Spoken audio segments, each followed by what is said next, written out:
Welcome to Smyrna High School for today's softball game between the top-ranked Lake Forest Spartans and the 9th-ranked Smyrna Eagles. Good afternoon, everybody. Glenn Fraser, soon to be joined by Shannon Timmons, Benny Mitchell producing, and on camera, Christopher Widener here at Smyrna today. You can probably hear the wind whistling through the microphone pieces again. It's mostly sunny. Temperatures up near 70 in the upper 60s, but we're going to have a stiff breeze blowing kind of in from from left field to home plate. Well, the Lake Forest Spartans remain one of 3 unbeaten teams in the state. They got a win versus Indian River earlier this week. Last Thursday, we witnessed Bailey Glandon hit a walk-off grand slam to lead the Spartans to a 7-4 8-inning win over Sussex Central. She went yard twice in that game. She now has 4 home runs and 19 RBIs on the season. So take a look at Lake Forest under head coach Gabby Cubbage, a 12-0 record. We've had them ranked number 1 since about their second week of the season.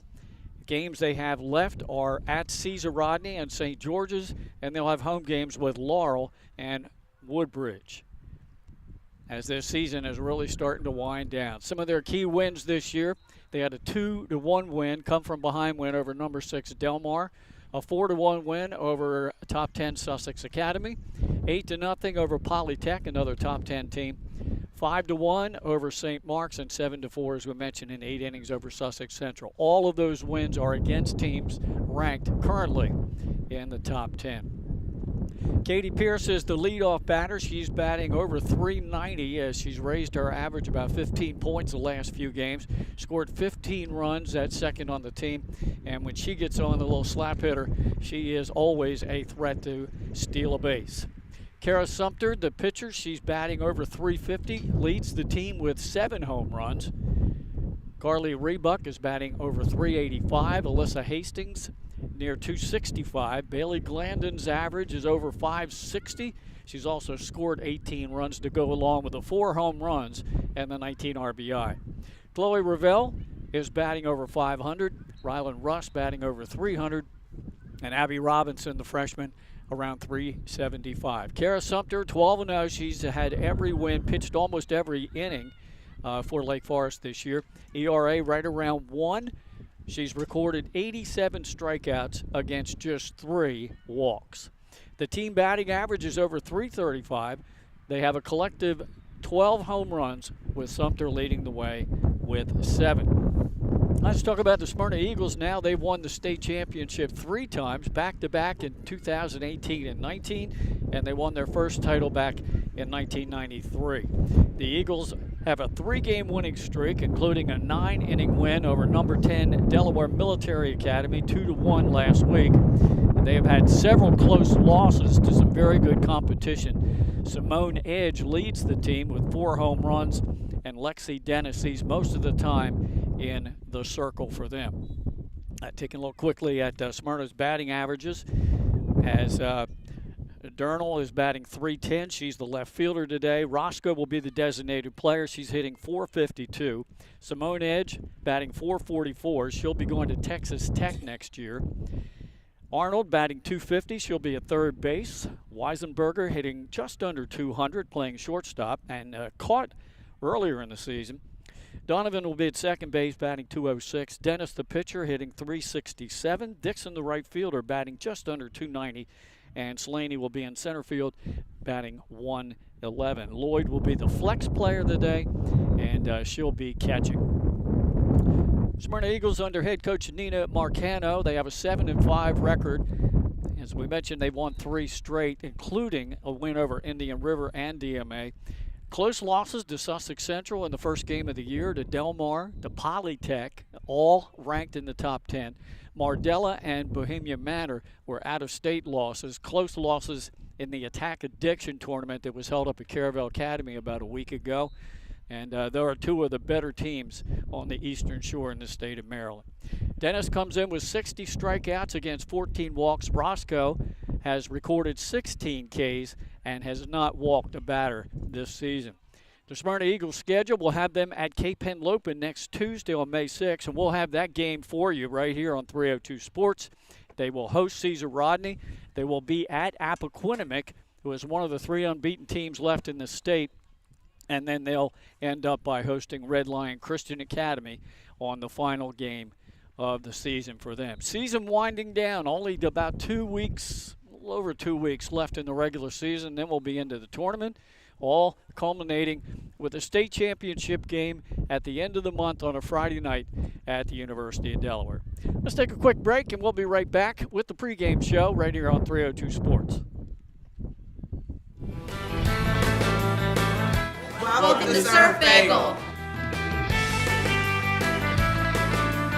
Surf Bagel has served the community in Delaware for over 20 years, providing fresh, hot bagels, breakfast sandwiches, lunch sandwiches, wraps, salads, local coffee and smoothies, and our iconic merch. Welcome to Surf Bagel. We're stoked to serve you. Welcome to Surf Bagel.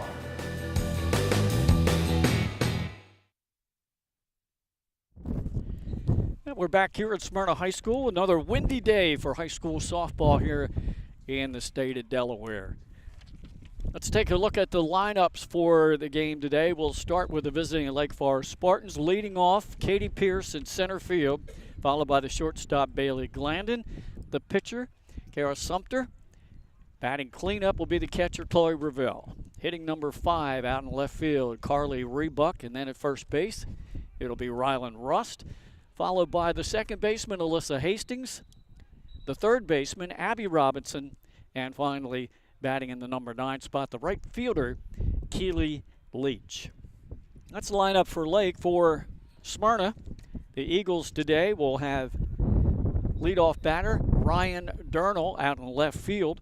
The designated player will be Lindsay Roscoe, followed by the first baseman, Simone Edge, batting third. Hitting fourth, the third baseman, Savannah Arnold. Batting number 5, the shortstop, number 22, Addie Weisenberger. Then the second baseman, Lacey Donovan, followed by the pitcher, Lexi Dennis.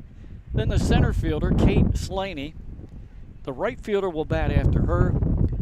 That's Paxton Dixon, who, by the way, is the younger sister of Peyton Dixon, who Shannon Timmons, who will now be joining us, is going to see here shortly. I will. I'll see her on Saturday for her senior day down at the University of South Florida. So we've got her younger sister playing out in right field, Paxton. And then the flex player today will be the catcher, Casey Lloyd. And that's kind of a switch up a little bit for Coach Nina Morcano, who has had Addie Weisenberger behind the plate. So Addie's now playing shortstop, and Casey Lloyd will be behind the plate for Smyrna today. All right, those are the lineups for the ball game today. As we bring in our color analyst, Shannon Timmons. We talked a little bit about Smyrna has a rich tradition. They've won 3 state titles in softball back-to-back in 2018 and 19.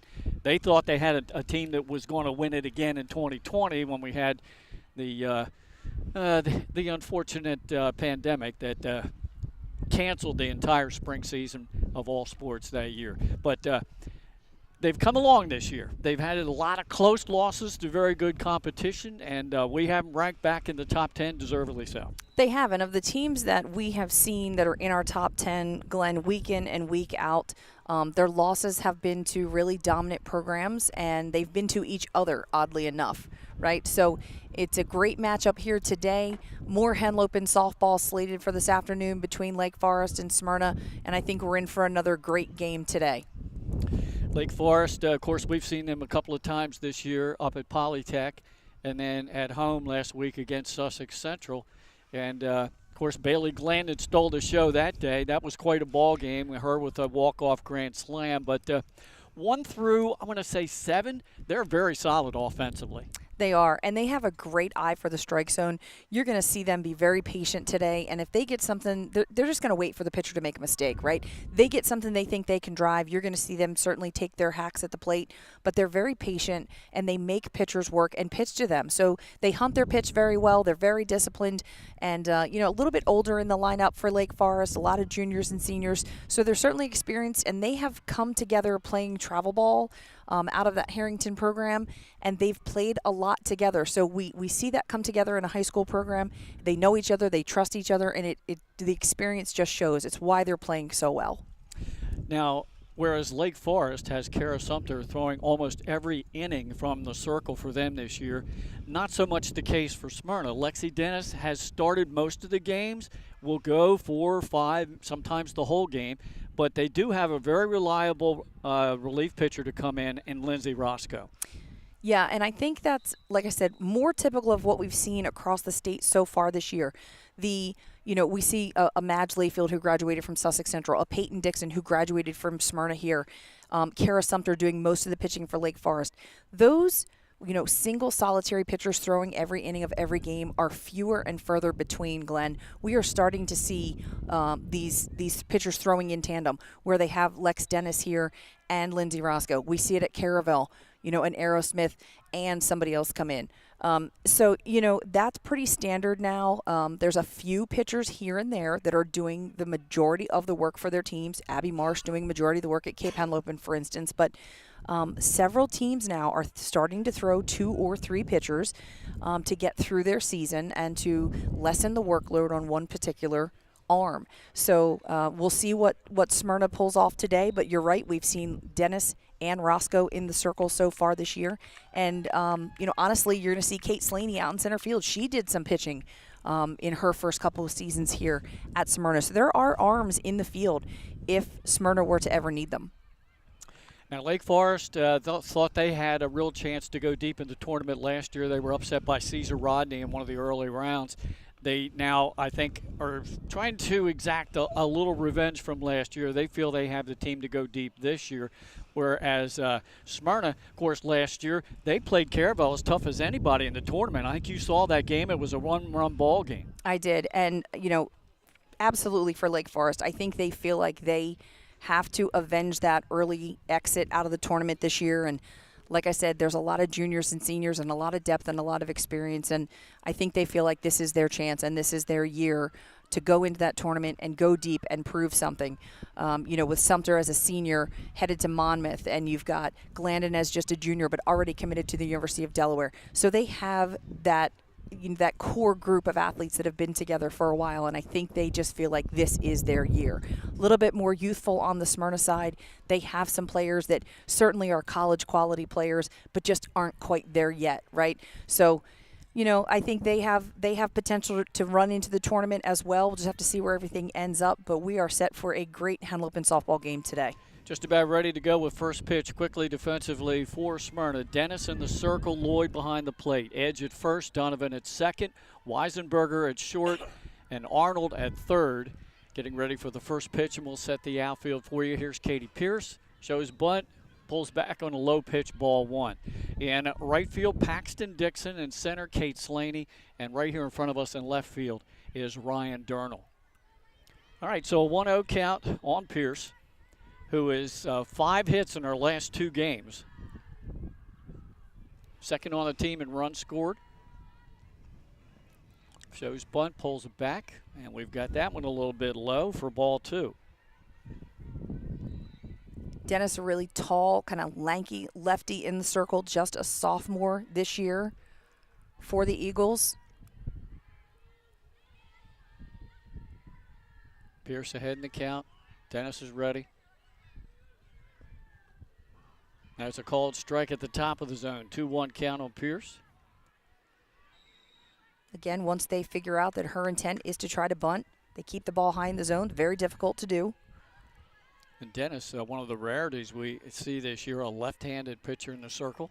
Yeah, there's not too many of them to go around these days. That bunt goes foul down the third base side. So a 2-2 count on Pierce.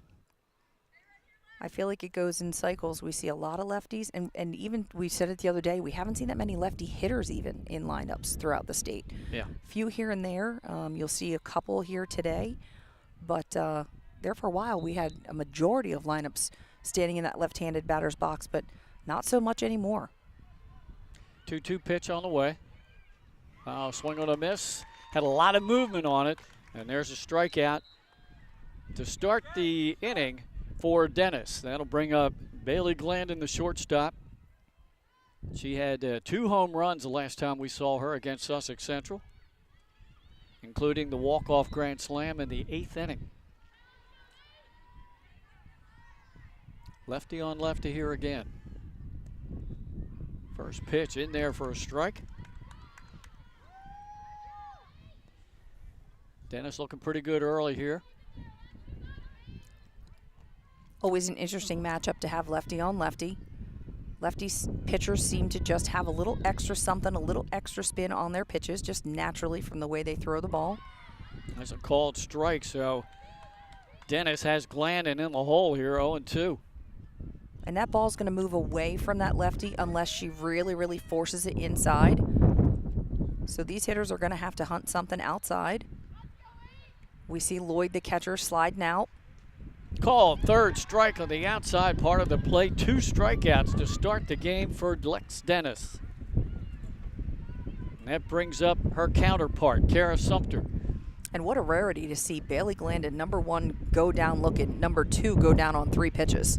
So credit to Lex Dennis there. We have the Smyrna left fielder, Durnall, almost right in front of us out here.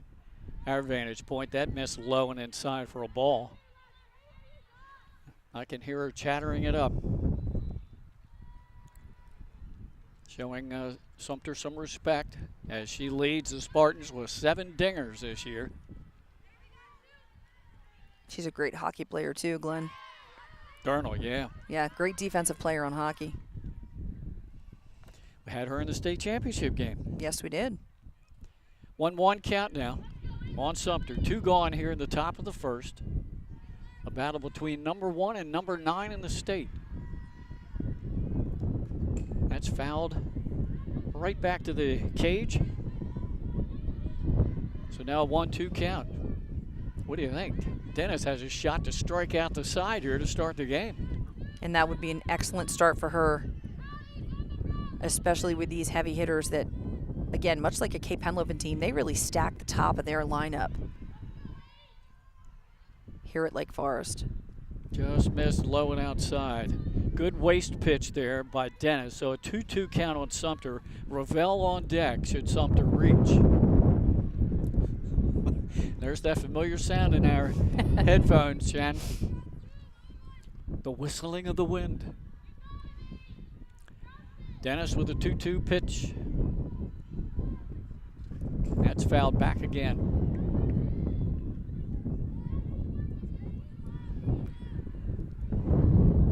A lot of activity down here at Smyrna High School's athletic complex, just like we saw earlier in the week down at Cape Henlopen.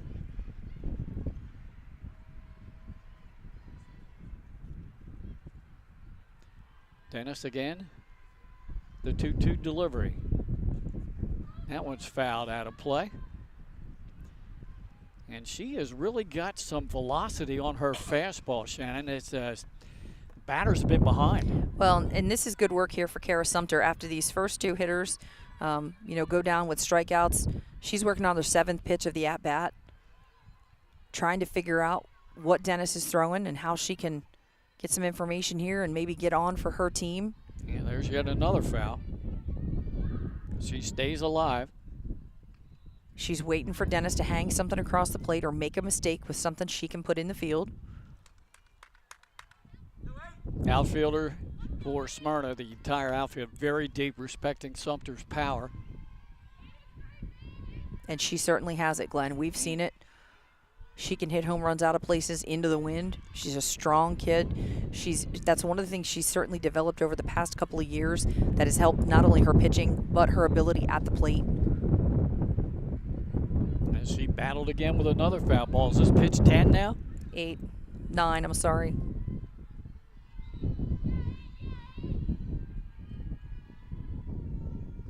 That's in the dirt. So a good job by Sumter to battle here and get a full count.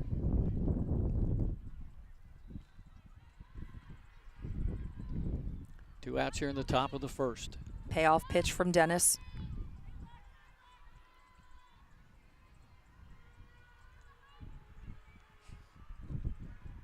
High in the zone, good discipline by Kara Sumter to draw the walk. And that helps her team immensely. Even just the mental side of the game helps her team after seeing the first 2 hitters go down with strikeouts. Here's Chloe Ravel, the catcher, batting in the cleanup spot for Coach Cubbage. Batting average over 500 on the season.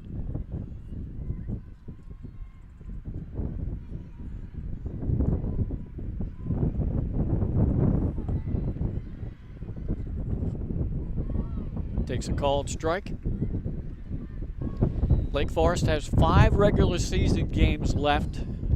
Smyrna has 4. And we'll see them again next week down at Cape Henlopen. Won't be windy down there, though.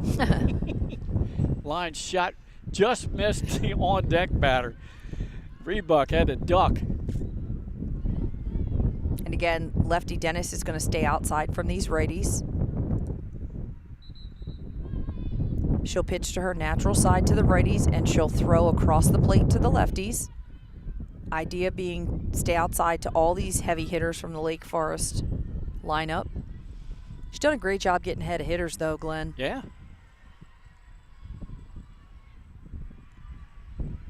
Allows her to pitch freely and be a little more expansive of the zone. Count holds 0-2 after the foul ball. 2 outs here, top of the first. Sumter over at first base. It was not this windy in Sussex County where I came from today. It wasn't windy this morning up here either. It's just when we show up. Ground ball, foul down the first base line. No, I played golf this morning and there wasn't any wind. It was 5-mile-an-hour winds. But when we show up to do a softball game, here comes the wind. And I took my sweatshirt out of my bag before I came out here. I don't know what I was thinking. I'm packing. I got mine just in case. Should have known better. All right, Dennis is ready to go. That just missed, got past the catcher, so Sumter will move up to second. 1 ball, 2 strikes on the catcher, Ravel. And Sumter now in scoring position.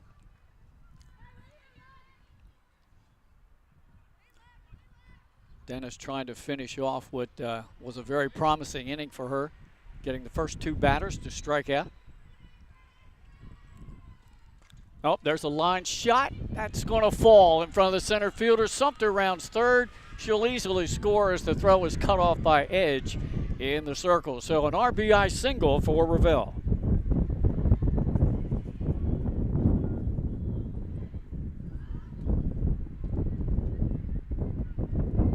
That brings up the left fielder, Rebuck, Carly Rebuck.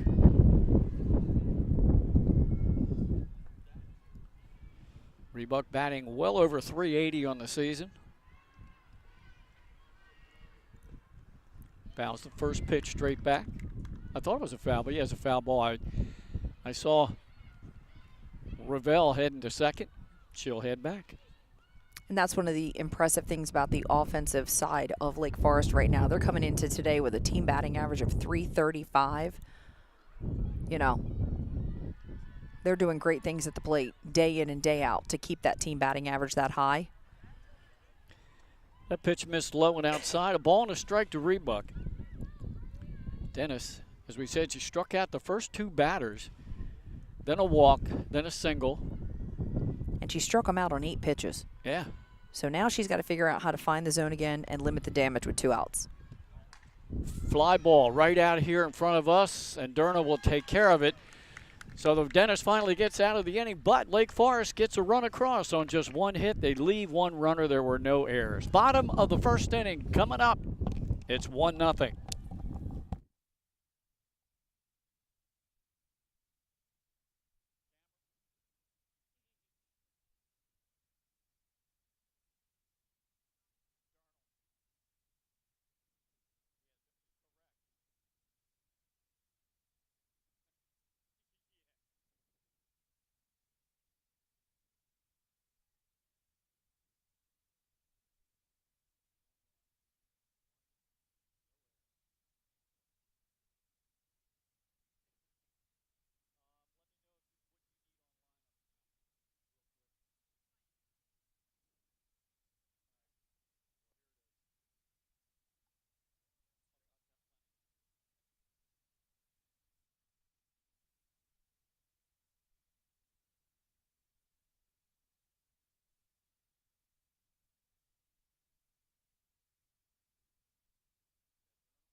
All right, just about ready to go here in the bottom half of the first inning. The home team coming up to bat, and the first three up will be Durnall, Roscoe, and Edge for the 7-5 Smyrna Eagles under head coach Marcano. Glenn Fraser alongside Shannon Timmons. Benny Mitchell producing Christopher Widener on camera today.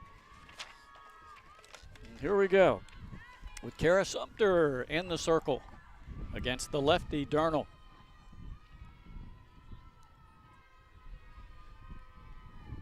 And the slapper fouls it off right back in front of her coach in the dugout. Assistant coach, of course.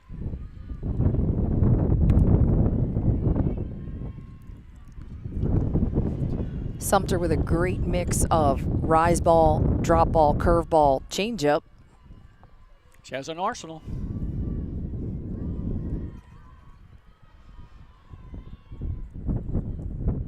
That missed low and outside, so the count runs 1-1 now on Durnall.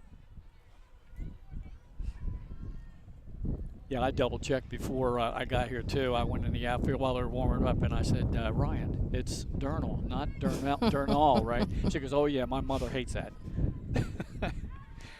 Couldn't check her swing. She went there, so a ball and 2 strikes on Durnall.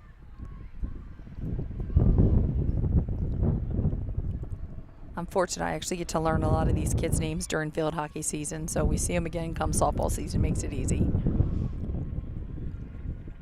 1-2 pitch, and that is just fouled down the third base line.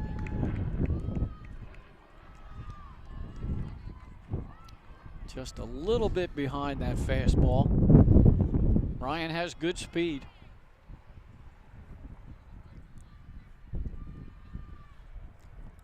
She's batting .310 on the season.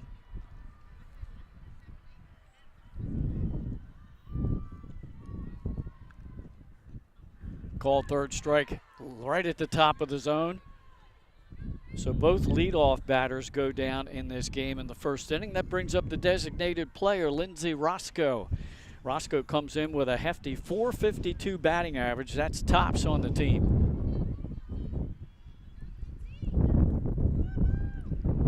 Just met her mom before we went on the air. A good softball player herself. Yep, there's a lot of family history here in softball. I couldn't tell if that was a called strike. It was. That was a strike. Roscoe and the catcher Casey Lloyd are cousins. Mm-hmm. That missed inside, a ball and a strike. As the wind picks up even more here. At our backs, we're used to that. Very true.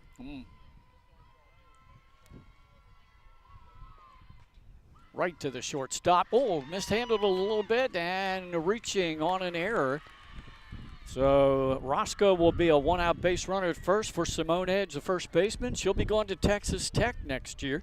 And she comes in with a .444 average. She leads the team with 4 home runs.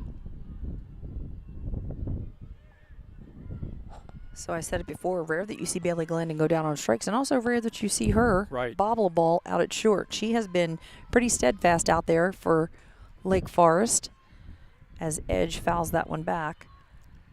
Yeah, it looked like, I don't know whether it was kind of knuckling on her, but it looked like it took a funny hop in front of her. Yeah, Roscoe just got jammed up on that, and of course the spin is a little strange, but you also see Bailey go down to one knee on that, so yeah, just kind of spun away from her there.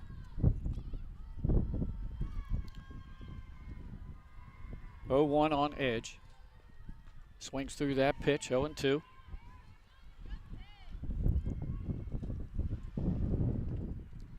For Simone's older brother, Cam Edge, he was a quarterback here at Smyrna, went to a state championship game, went to the University of Maryland. He's right behind us, okay. Our producer Benny Mitchell letting me know as she fouls that one back.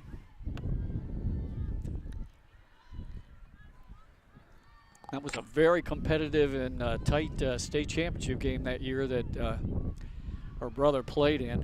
And they lost to Middletown right at the end of the game. And he's transferred from Maryland, but I'm not sure where he's going. I know he had thought about Texas Tech, but I'm not sure where he's landed now. Yeah, well, maybe we can find out in between innings if he stays where he is.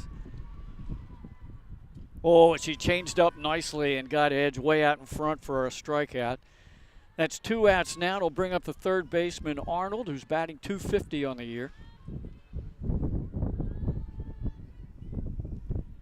Roscoe at first. Both teams get a runner here in the opening inning.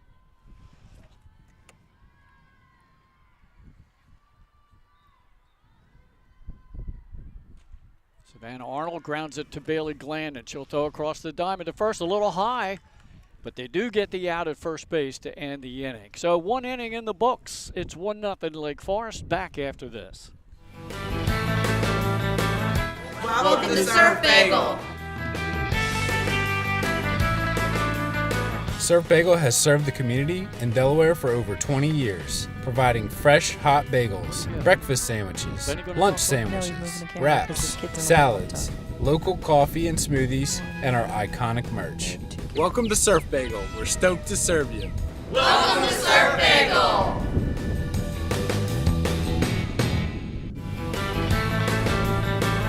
Welcome to Surf Bagel. I want to say maybe he's in Michigan. He's going to Michigan State. Surf Bagel has served the community in Delaware for over don't know. 20 years, providing fresh, hot bagels, breakfast sandwiches, lunch sandwiches, wraps.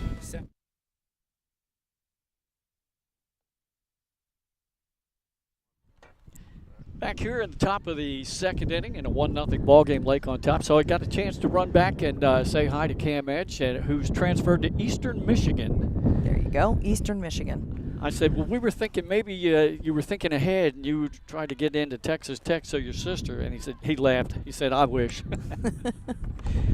All right, here we go. Top of the second, leading off is Rust, the first baseman. Fouls out, went straight back for a strike. Rylan Rust having a good year, batting over 300. As most of this team is, obviously, to have a team batting average of better than 335. Yeah, Alyssa Hastings on deck. She's one of the only ones at a 260. That missed down low. Count is 1-1 on Rust. What Hastings is not producing at the plate, I'm going to tell you, she makes up with in her defensive play. She's been really strong at second base for the Spartans this year.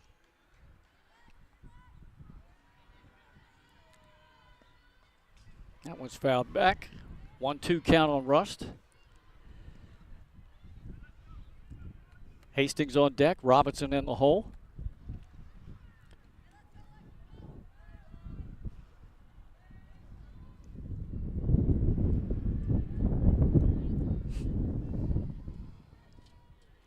Dennis ready to go here. Call, third strike, her third strike out of the game. And the second looking. One out here, top of the second, brings up the second baseman, Hastings. You know, we were talking about Simone Edge. Believe she was actually groomed to be a pitcher here at Smyrna. She had a lot of injuries to play through the last couple of years. She did. Her freshman year, I know she did a little bit of pitching and then had, I believe, a knee injury of some kind. I think you're right. And then we saw her a little bit her sophomore season, and then she disappeared again to, I think, another. And the only reason I know this is because I was coaching at the time, and just, you know, hadn't really seen her pitch. Was excited to see her pitch and start high school, and then just didn't really get the opportunity to play against her. So we've seen her transition to now be a third baseman last year for this team, and now she's moved over to to first base with the graduation of Haley McCutcheon, who's now at Bucknell playing. So she's just filling that role now here as a senior. Hastings in the hole 0-2. She couldn't check on the last pitch. Takes that one high for a ball. 1-2 count with Robinson on deck. Again, good job by Dennis here getting ahead of these hitters. Checks that wristband for the call.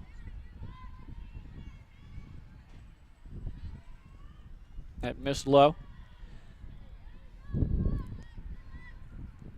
2-2 count. Pretty decent crowd out here to watch these two play here today. Lake Forest, of course, not too far away from here. Bleachers are pretty much full behind home plate, and then we got people just lined around the outfield fence. Fouled back. Count holds at 2-2.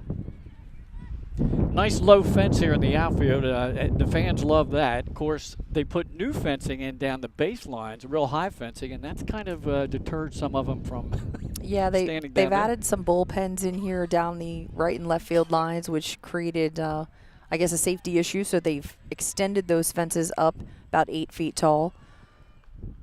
Ground ball, I believe that's foul. I think it Dead came ball, off I her think. foot. Yeah, came off her foot. So this will be the 7th pitch of her at bat here.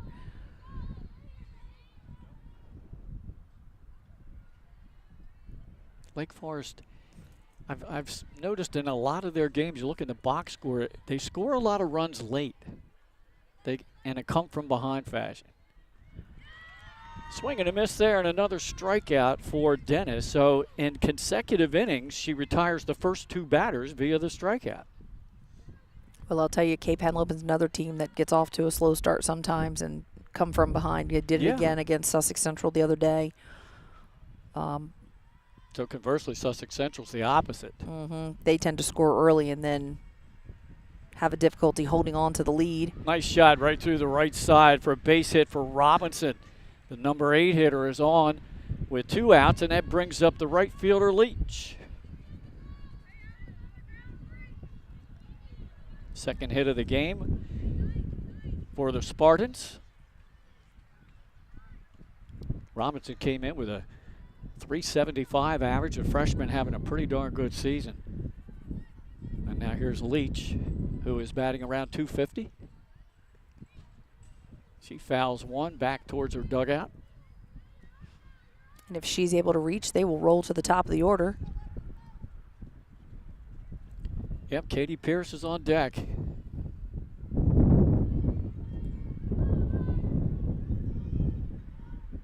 So Dennis has got a little routine going here. She strikes out the first 2 batters, and then she allows a base runner. First inning it was a walk. This time a hit. Swing and a miss.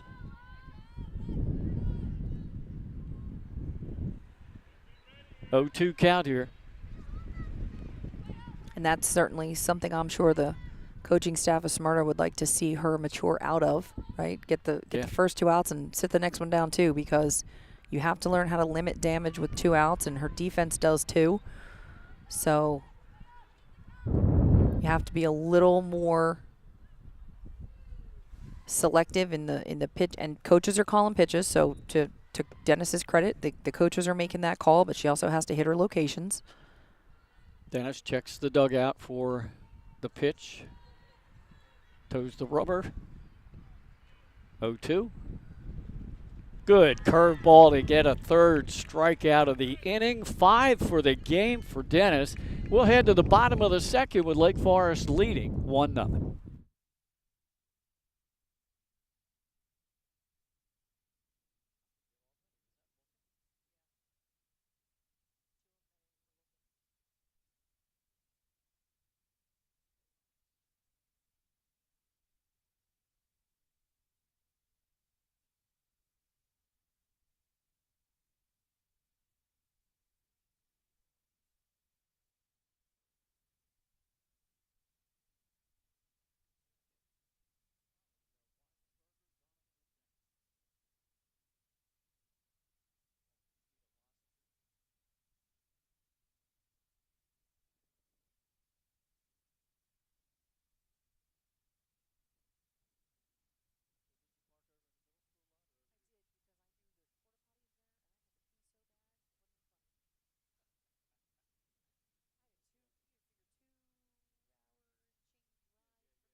All right, here we go to the bottom of the second inning. Leading off for the Smyrna Eagles is the shortstop, Weisenberger. First She pitch will to her is a strike. head to Salisbury University next year to continue her career. The shortstop batting just a shade under 200 for the year. And like I say, most of the year she was behind the plate. Yeah, it's an interesting rotation. I was watching Game Changer the other day, and I saw this same lineup. So I don't know if it's from injury or just to mix things up. I'm not quite sure the reason, but Savannah Arnold has shifted from second to third. Donovan has shifted from short to second. Weisenberger has come from behind the plate to go to short. Casey Lloyd from third to behind the plate.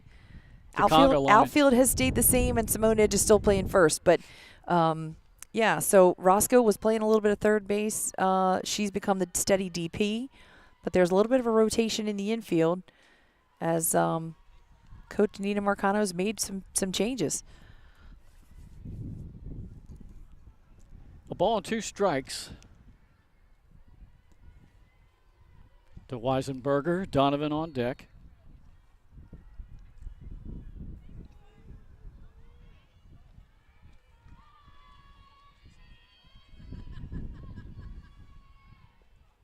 Swing and a miss.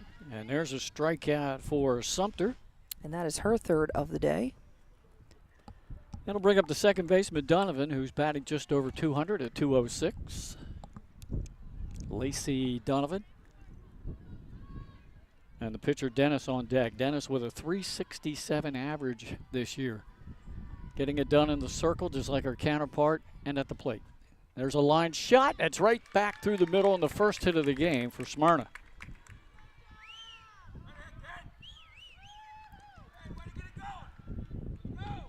And out of Sumter, you can pretty much count on between 6 and 8 strikeouts a game, give or take. Pretty much a standard number we see out of her. Here's the lefty, Dennis, trying to help her cause here. Called strike.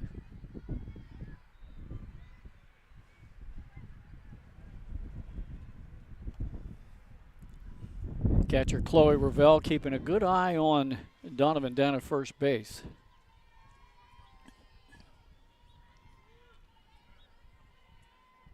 Now showing bunt, popped it up in the air, and Ravel will hop out of there and make the catch herself for the second out.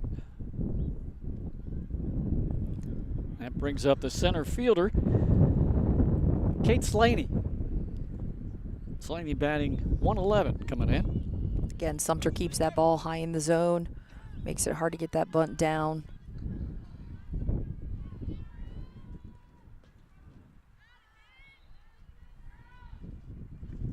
Ravel comes up out of that stance, just making sure Donovan's not going to take off on her. Yeah, she gets up out of there quick, too.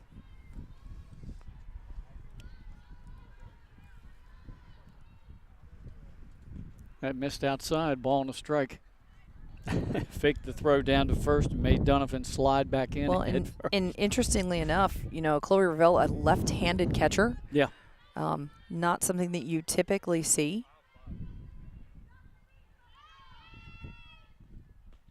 Did she check? She did not, and that is the final out of the inning, and we will head to the top of the third. It'll be the top of the lineup for the Lake Forest Spartans. They lead 1-0.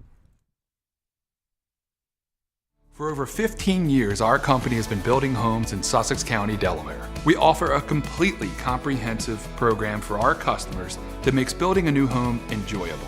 At Capstone Homes, we have access to lots in our amazing communities or through our realtor partners. Visit with our team of professionals for a completely comprehensive experience. We can handle absolutely every part of building a new home for you and your family.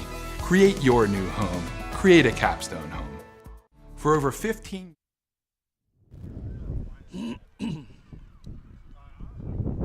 Now we're back here to start the top of the third inning. 1-0 lead for Lake Forest. We got a little pitcher's duel going. 5 strikeouts for Dennis and 4 for Kara Sumter. Lake has 2 hits. Smyrna just got their first hit in that bottom of the second. Here's Katie Pierce, who struck out in the first inning. It says she's batting almost 400 on the season. And I'll tell you what, if she can get a ball down, man, watch the wheels. Yeah. She can absolutely fly.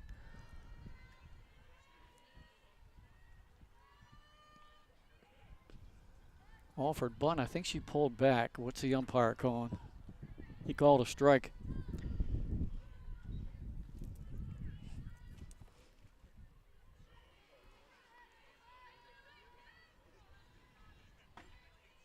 They're going to be very careful getting this pitch called in.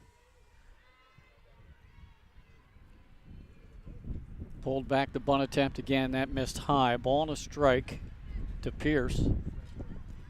Glandon on deck. And Katie's a, tiny little thing anyway, so they're going to try to keep the ball up in the zone, knowing she's that lefty slapper. Potential to just lay the bunt down, try to bunt for a single here. And she offers the bunt, fouls it straight back. A ball and 2 strikes.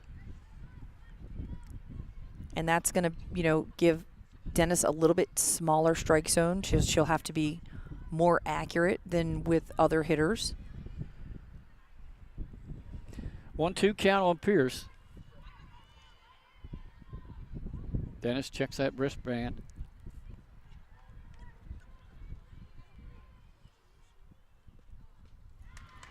Got her to go for a pitch at the top of the zone and maybe even a little off the plate. I was going to say they're definitely throwing her outside, knowing that she's looking to be able to slap something through that 5-6 hole or out here to left field. So they are getting her to chase that outside pitch for sure. Here's Bailey Glandon, and she struck out looking in the first. Yeah, she basically took all 3 pitches, didn't even swing in her first at-bat. She must have heard you. She cut loose on that one. 0-1 pitch.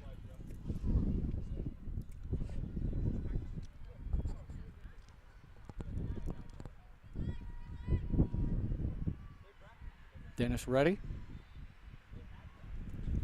That missed outside, a ball and a strike. And listen, they know the power that Bailey Glandon has. They're going to try to keep things out of her wheelhouse. We see this outfield extremely deep. Yeah, they're almost on the fence. And, they're going to throw across the plate to her and try to get her to just, flail that barrel out and not give her anything she can really drive. Ground ball back through the box. Just got over the head and the glove of Dennis. So a single for Glandon, and that brings up Sumter, who walked and scored the only run of the game. So that little chopping ground ball still is not, she's not driving that with power, right? That's the best they can do, and she's able to fight that off and still make something of it. So credit to Bailey Glandon there, but Smyrna working that at the same time, right? Well, you can say credit to Bailey, but also credit to Lex Dennis. She's not driving that, and she's not really sending that for a line drive or even lifting it out of here today. Fouled off over top of the Lake dugout on the right side of the field. And Sumter, she worked a long count last time she was at bat. If I can read all my numbers here, I think 12 pitches. That sounds right. She fouled off, I think, 5 in a row. I have a lot of little numbers crammed in those boxes. I think it's 12 pitches. Fouls that one. And she's in the hole 0-2, but she eventually worked a walk as she got the count full. If there was a warning track here in Smyrna's outfield, Durnall would almost be in it. I feel like we could reach out and almost touch her ponytail. She looks behind As she takes us. another step closer to us. Yeah. There's a line shot right at the center fielder. She steps back and makes the catch. Good job by Slaney out there. She was well positioned deep, but still had to take a step back to catch that line drive off the bat of Sumter. Yeah, and that's not even a fly ball. That is a direct line drive right to Kate Slaney in center field. And I think, she even had to just take that step to judge that. One of the worst balls to catch and judge is a line drive right at you. Absolutely correct. All right, here we go. 2 outs. Runner at first is Glandon. And here's Ravel, the catcher, who has the RBI and a base hit. She fouled the first offering back. Just on a little check swing there. I'm wondering if that even hit the knob. We've seen that happen quite often actually this year, where they go to check that and they just get it off their hands and off the knob of the bat. Changed up speed a little bit there. That miss, so a 1-1 count. And I'm surprised as soon as that popped out of Lloyd's glove that Glandon didn't take off for second. Yeah, I think Lloyd was, she was looking down there. See if she had the hustle. 1-1 pitch. And that missed at the top of the zone and a little outside. 2-1 to Revelle. And if I remember right, her single last inning RBI was right through the box up the middle. Correct. Again, we talk about gap-to-gap hitting all the time in softball and trying to find those holes. Lake Forest traditionally does a good job, as he calls that, for strike two. They do a good job with gap-to-gap hitting and just thinking signals, and sometimes they get a couple extra bases out of that, but they really do approach the plate with just, I'm going to get a single and advance the runner to the next base, and that's kind of their mentality, which has worked out well for them so far this year. Here's the 2-2 pitch to Revelle. And that is a little humpback liner right at Simone Edge for the final out of the inning. So no more damage done. We're through 2.5. And in that inning, 1 hit, 1 left, no errors, and no runs. Head to the bottom of the 3rd inning here on 302 Sports. Lake Forest 1, Smyrna nothing.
Here we go, the bottom of the 3rd inning. Glenn Fraser alongside Shannon Timmons, Benny Mitchell producing, Christopher Widener on camera, and still photographer Ben Fulton out here as well. As we start with the bottom of the order for Smyrna in the right fielder, Paxton Dixon. I'll try not to steal Paxton's thunder here, but Paxton is the younger sister of Peyton Dixon, who pitched here, was a part of those championship teams here in 2018 and 2019, and has gone on to a very successful career at the University of South Florida. Ground ball, good job What to a come out great- of the circle by Sumter and just stretch out and get that ground. What a great pickup by Kara Sumter, way to field her position. But Peyton has had a great 4 years down there at the University of South Florida, and she will have her senior day on Saturday. And she, if I remember right, she was a left-handed pitcher. She is a left-handed pitcher. All right, here's Ryan Durnall. She struck out looking back in the 1st inning.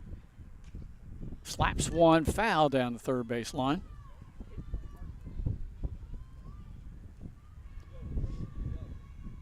Durnall to be followed by Roscoe, who reached on an error in the 1st inning.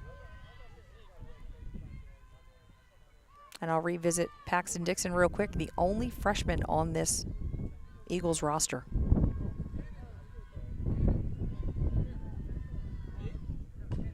Again, fouls it. As her head coach, Nina Marcano, has to do a little hip-hop They down need there. to learn that cheer Yeah, that they yeah. have up at Goldie Beacom for Coach Julie Greep. Yeah. Maybe I'll need to tell them about that before we see them next week down at Cape. Yeah, we need to connect Goldie and Smyrna on that one. Sumter ready with the 0-2 delivery. That's high. Ball and 2 strikes to Durnall.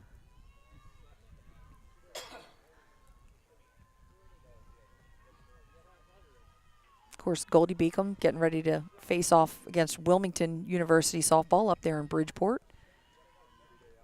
Ground ball in between the hole and gets a base hit just past the outstretched glove of the shortstop, Bailey Glandon. Well placed. She's a 1-out base runner for the designated player, Lindsey Roscoe.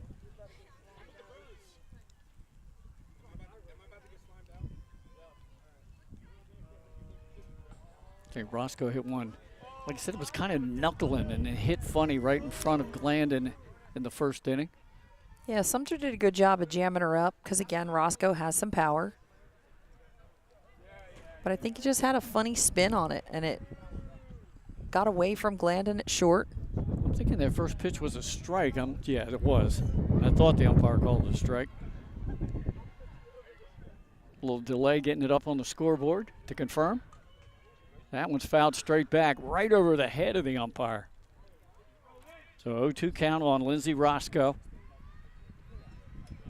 as Durnall retreats back to first.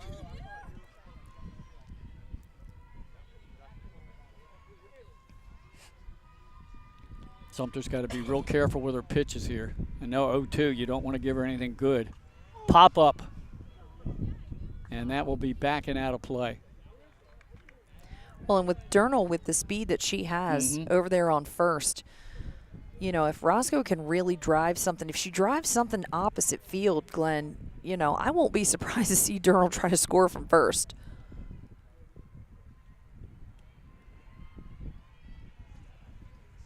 And two, I was trying to make the point, if she tries to throw a bad pitch to get her to chase, she could be gone. There's a shot, but it's foul. And out of play down the right side. So still an 0-2 count.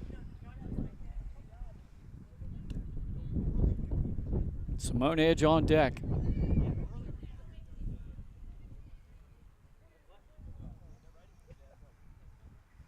And we got a little time here by the home plate umpire.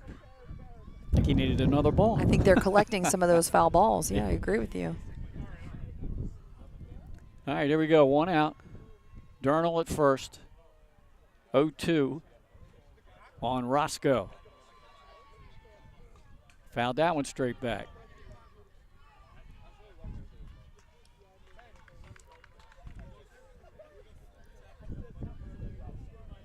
I think Lindsay's older brother, Nate, pretty good football player on the Smyrna football team here for the Eagles. I think he's a goalie lacrosse goalie as well, or was at least. 0-2 again, and she swung through that one for out number 2. That brings up Simone Edge. Yeah, and that's just nice rise ball there by Sumter. She just climbed the ladder there on Roscoe.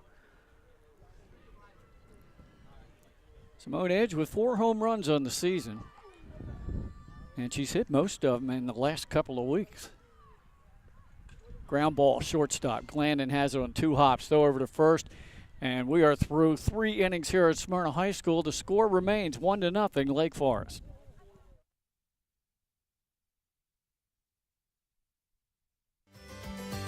It's just another way we're here to help life go right. In life, some things just go together, like a burger and fries, and home and auto insurance from State Farm. So make it a combo. Combining your home and auto insurance could save you time and money. And who doesn't like that? Just call State Farm agent Juwan Johnson and find out how you could start saving today. It's just another way we're here to help life go right. In life, some things just go together. To the top of the 4th inning we go. And leading off for Lake Forest will be the left fielder, Carly Rebuck, who flied out to left field right in front of us. That actually ended the first inning. Rebuck comes in batting over .385 on the season. Dennis working on her. She got 6 strikeouts today so far. Swung at a pitch almost down in the dirt. 0-1 count. And you've mentioned it several times during the broadcast already. Dennis continues to get out in front of batters. And she's gotten them to chase pitches out of the zone. There's a fly ball, shallow right center. That's going to fall in for a hit. So Rebuck is a leadoff base runner here in the top of the 4th inning. Coming up now, the first baseman, Rylan Rust. And I think that's the most surprising part after after what we've seen from this Lake Forest team, that's just surprising that they've chased out of the zone so much today. So it's a credit to Lex Dennis on how well she's spinning the ball and the choice of pitches that they're throwing to some of these hitters. Miss it down low. We do see some bullpen action now for Smyrna. Roscoe starting to get warmed up, which is pretty typical to see Dennis go just about 4 innings, and then they swap her out. 1-0 pitch at Miss Low, and their runner takes off for second. There is a throw, but she's in there standing up. So Rebuck now down at second with nobody out here in the top of the 4th. 2-0 count on Rust.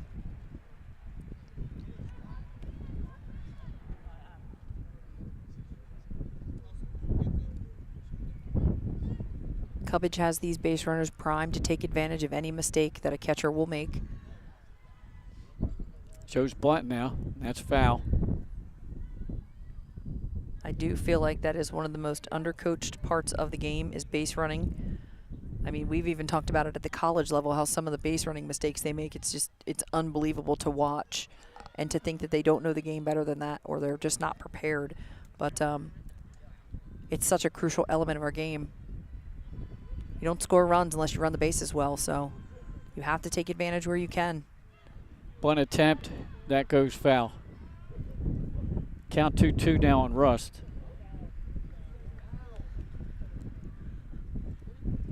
As Rebuck retreats back to second.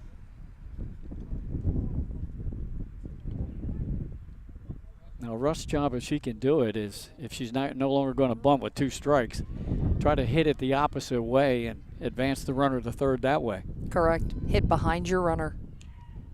Well, that was high and tight. Count's full now on Rust. I think this is only the second full count that Dennis has had.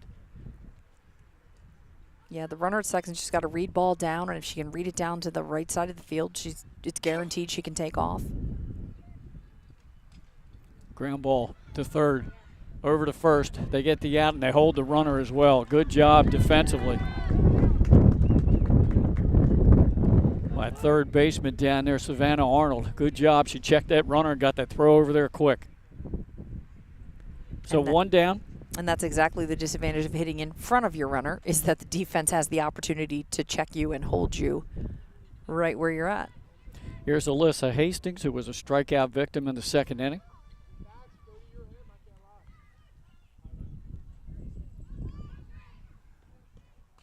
She hits a line drive that gets into the outfield. They're going to send the runner. No, they're going to hold her up. Another hit this inning, and now runners on the corners with just 1 out for Lake. And that brings up Robinson, the third baseman. She singled back in the second inning. Well, that was a great throw by freshman right fielder Paxton Dixon to get that into the circle to hold that runner at third. So she came up with that and threw right away without hesitation. Head coach Nina Marcano now out in the circle to discuss everything with our infield. I'm sure, what are we going to do if the runner first takes off for second? We want to throw down, or is there some kind of play on? Yeah. Usually it's a cut play. Your second baseman steps in. They make a short throw. She steps in, cuts it off. The runner from second will go. They'll try to see if the third base runner will bite on that and try to go home. Pretty standard play in softball. And basically what you're doing is you're going to give up that runner. She's going to go to second base, and you'll hold the runner at third. Yeah. If they were to stay at first and third, again, I say this all the time, it's not first and third. It's first or third. You have to determine who's more important to you. Depends on the inning, depends on the score, depends on your situation in the game. You can't play 2 people at the same time. You just have to pick out which one's more important. So waiting for play to resume. Now Robinson stands in. I said she had a base hit her last time up. She hits the ball foul down the right side.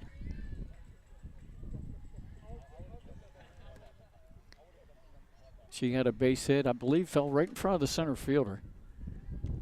And Robinson with, the 375 batting average, but I'll tell you what, it would be interesting to see her lay down a bunt right now. Put the pressure on the defense. Almost surprised she swung at the first pitch, didn't let the runner go.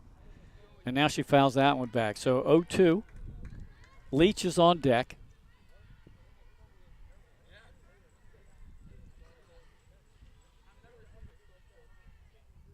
Because that's what bunts really do. They pressure the defense.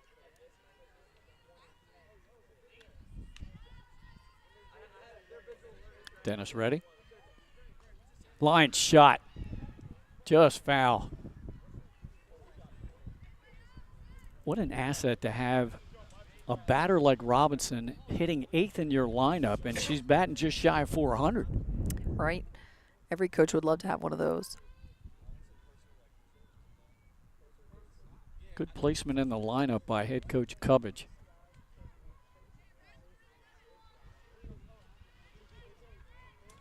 When if your lineup does get weaker as you go, you have to break that up somehow. You cannot have an inning where you have 1, 2, 3 where batters are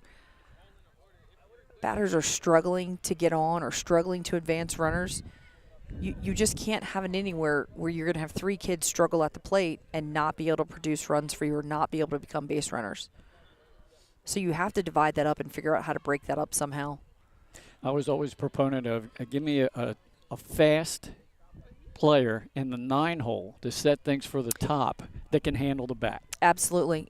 Somebody who has really good barrel control, somebody who could bunt, maybe even a lefty slapper in that 9-hole.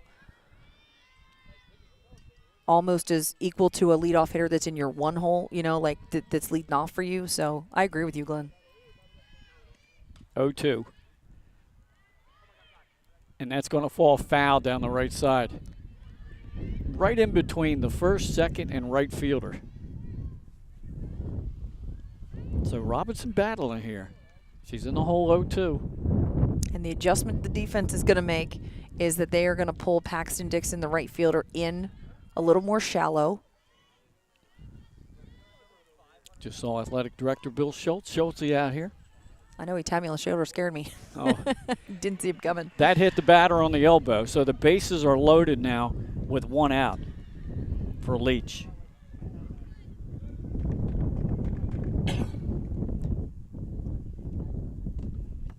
Leach was caught looking in the second inning.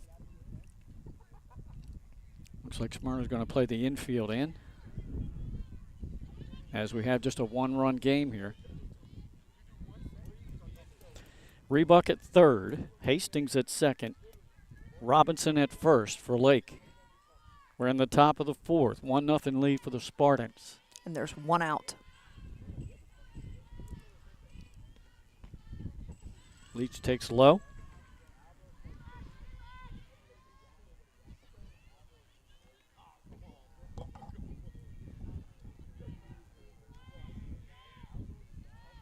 Outfield playing about mid-depth. Called strike, 1-1 count on Leach.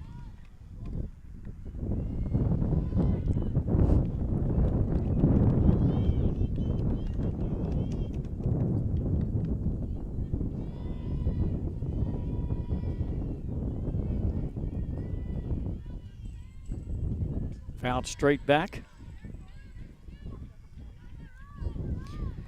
Leach is behind Dennis in speed. She's behind in the count, but she's also behind in the speed of the pitch. Something she's going to have to make an adjustment. She's got to time her up better here. Here's the 1-2 delivery from Dennis. Ground ball. Foul.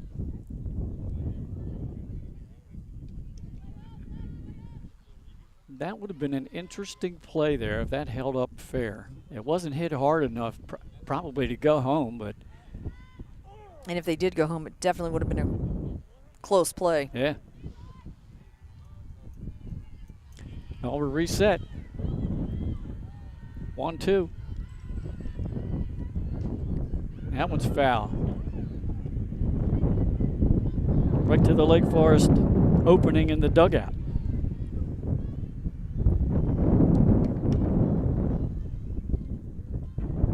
As our friend the wind picks up again.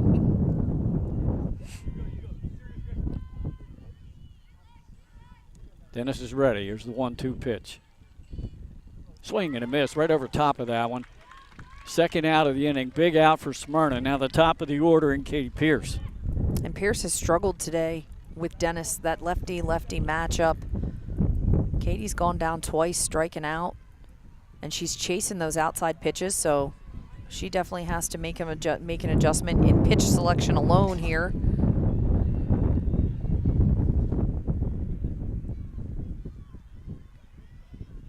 Sometimes it's tough for a slapper, too, that to bat with bases loaded. And the only reason I say that is they're used to batting not with the bases loaded and an opportunity where they've got an open base so that they can do a little slap hit or a bunt or something like that. But it's hard to do that now when you got a runner on third and a force-out situation at home. Well, now everybody's pulled in. Yep. So, you know, we say gap to gap. Well, those gaps are few and far between right now. Well, Katie's ahead in the count, 2-0. You know, Smyrna's got everything covered up with bodies, so she's going to have a hard time finding an open field. Mm-hmm. You almost got to smash one hard and hope you get it through a hole. Or draw a walk. She's ahead 2-0. Now it's a 3-0 count.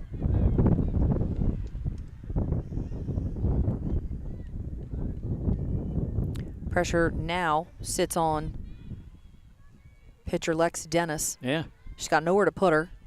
This is as deep as she's gone against Pierce in her third at bat. That's down low, and there's an RBI for Pierce as Dennis walks home a run here, and that brings up Glandon.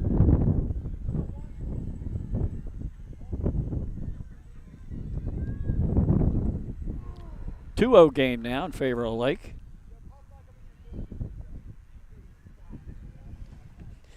And the very dangerous shortstop, Bailey Glandon.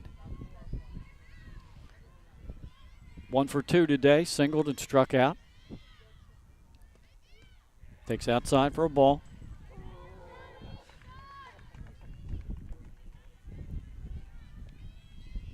She was in the same situation facing Sussex Central. We talked to her after the game, and she just said, you know, hey, I'm just thinking make contact, base hit here.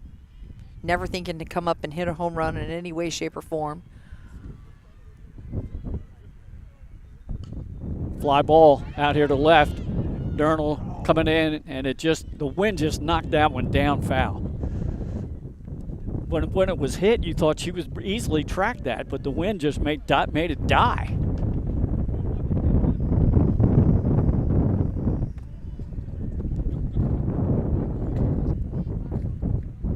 One count on Bailey Glandon. 2 outs, bases juiced. I'm sure Coach Cubbage would rather not see anybody other than that standing than her standing at the plate. So another fly ball, foul on the left side now to play. The potential for the big hit is at the plate right now. 1-2 count. Dennis has been working her outside. And that's smart. Glenn takes her, you know, get out of her wheelhouse, takes her power away. She's got to step into it and drive it. Fouls that one out of play, left side.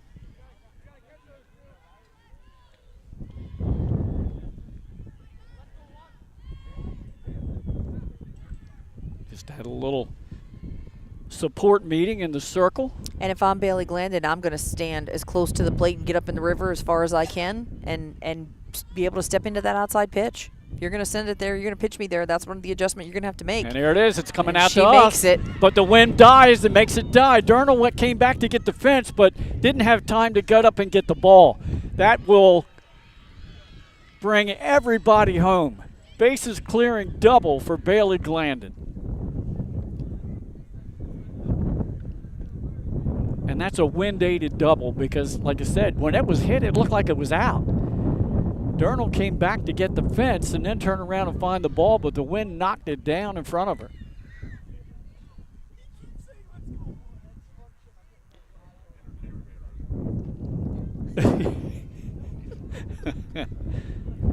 Three RBIs there for Glandon. And that brings up the pitcher, Sumter, who's walked, scored, and lined out to center. And I mean, that was a hard shot. Takes outside for a ball.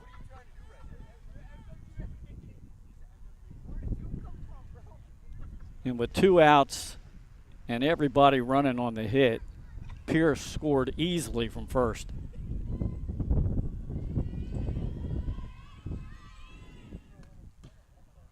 That's fouled off down the right field line, out of play. So the Spartans have scored 4 times here in the 4th and now have a 5-0 lead over Smyrna.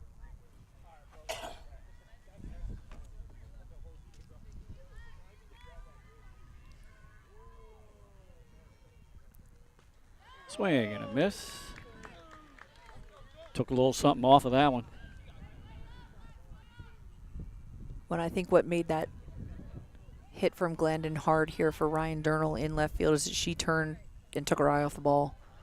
Yeah, turned to catch the fence. Yeah, she turned thinking it was coming deeper, and she just took her eye off the ball and lost sight of it. So. And by the time she found the fence and turned around, like I said, the wind had already knocked it down several feet in front of her. She didn't have a chance to react. Correct.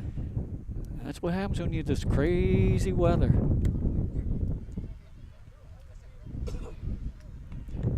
No balls, 2 strikes on Kara Sumter.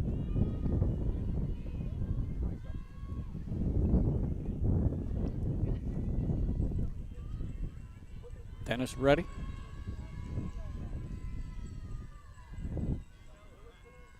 Oh, off-speed pitch. It got her looking. What a pitch by Dennis. But the damage is done, and the damage was a bases-clearing double by Bailey Glandon. We head to the bottom of the 4th. It's now Lake 5 and Smyrna nothing.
Heading to the bottom of the 4th inning here for the Smyrna Eagles. Now they're in a 5-0 hole, giving up 4 runs in the top half to the Spartans on 3 hits.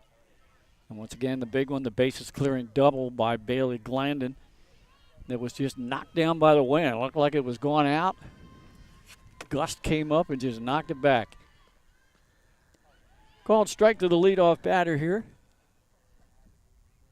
It's Arnold, the third baseman.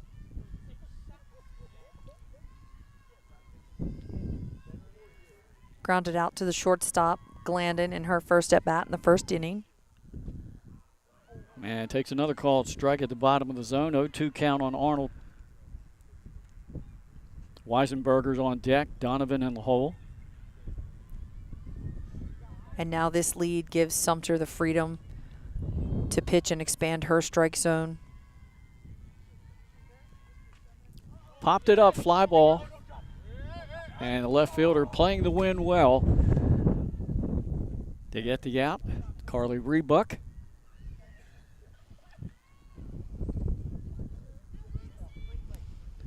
And that brings up Weisenberger, who struck out back in the 2nd inning.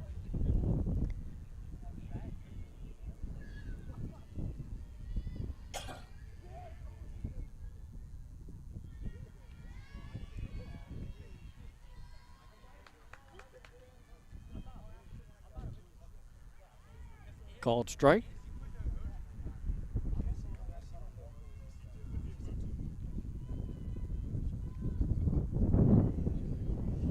think some of the other sporting event activities that were happening here in Smyrna were practices by other sports, and now some of those athletes are out here in the outfield cheering on the Eagles.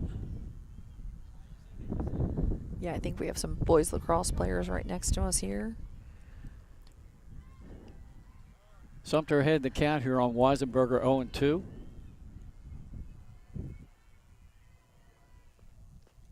Takes that high and tight for a ball.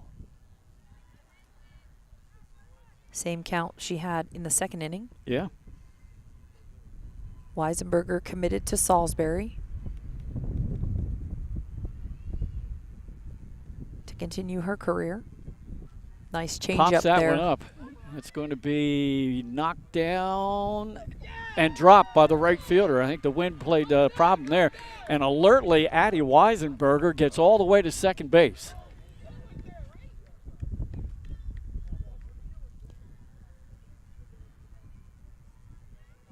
She'll be there with one out here in the bottom of the fourth for the second baseman, Lacey Donovan. Yeah, second baseman Alyssa Hastings drifted into the infield, and the right fielder had a long way to go to run in on that. Yeah, she did. I think if Hastings would have taken about 3 steps backwards, she probably could have caught that, but. Oh, there's a shot. Right field line. Will it stay fair? It's a foul ball. Donovan already has a single today. I was going to say, yep, she drove a ball in her last at-bat. Came in batting just over 200.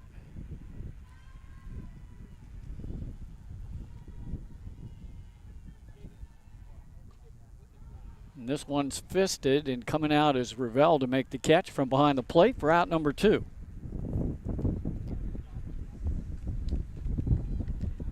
And it brings up Lex Dennis, the pitcher. She tried a bunt attempt, but popped that up in her first at-bat in the second inning. Yeah, right to the catcher, Ravel. Boy, fouls that first one straight back. Took a big cut at that pitch. And again, the philosophy here for Smyrna right now just has to be, we need base runners. Yeah. We can't, solve this with one swing. They need base runners, and they've got to start stringing things together and making some connections at the plate and just sort of pass the bat through the lineup, base hit after base hit, if they're going to cut into this Lake Forest lead. Well, Dennis is taking healthy cuts here, that's for sure.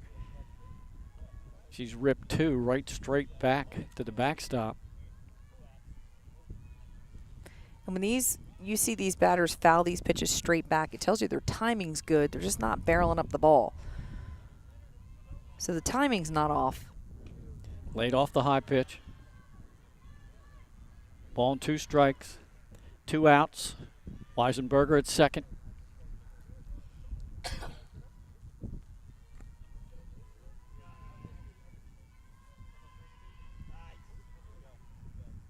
Off-speed pitch called, third strike. Good pitch by Kara Sumter. That will end the 4th inning. We head to the 5th. It's 5-0 Lake Forest. Hi, I'm Scott Kammerer from Solo Concepts. Today we're at Matt's Fish Camp in Fenwick Island, Delaware. Come check us out. Matt's Fish Camp features seafood classics, coastal comfort food, and chef-driven specials that pair perfectly with our large selection of craft ales, curated wine list, and camp cocktails. Matt's offers indoor and outdoor dining and is the perfect place to have dinner with your family, happy hour with friends, or enjoy lunch at the Raw Bar. Matt's Fish Camp in Fenwick Island, Delaware, open 7 days a week year-round. See you soon. Hi, I'm Scott Kammerer from Solo Concepts. Today we're at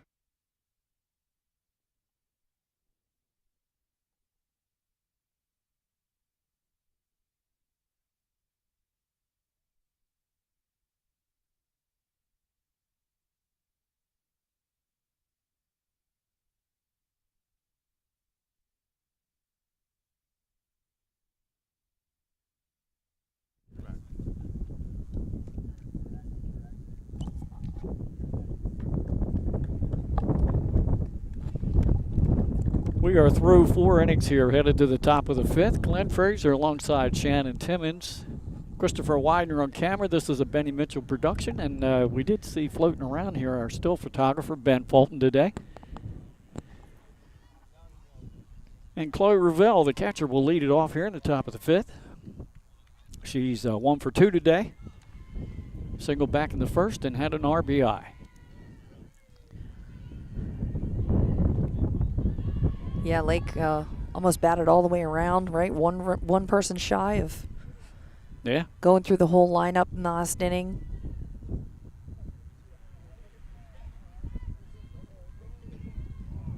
Dennis adding the count here, 0-1.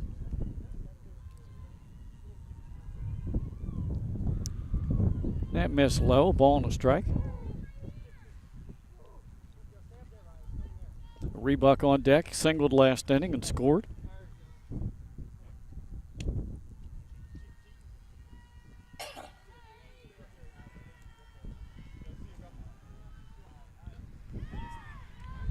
Swing and a miss. Ball and 2 strikes on Ravel. Chase that pitch way outside. And she's gone directly back up the middle in a line drive to Simone Edge over there at first base in the 3rd inning. Batting over 500 this year. And again, credit to Lex Dennis. She has gotten some of these really disciplined Lake hitters to chase pitches way out of the strike zone today. Count 2-2 right now. Dennis trying to shake off that last inning.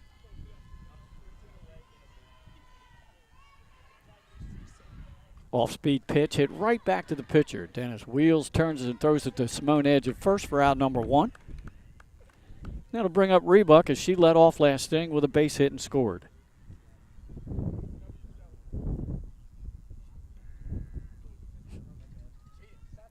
Rebuck 1 for 2 today. Another batter for Lake Forest at nearly a 400 average. It just missed outside for a ball. It's nice to see Dennis mixing in that changeup. And all these hitters can really do is leave their hands back and try to just fight it off the best they can.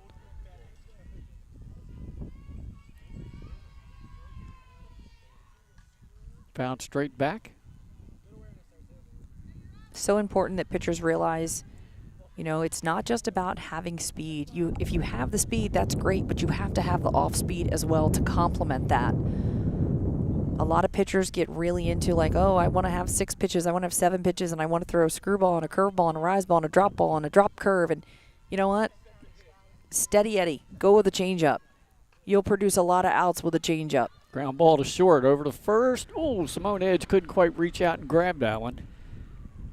I guess we'll call that a throwing error on the shortstop.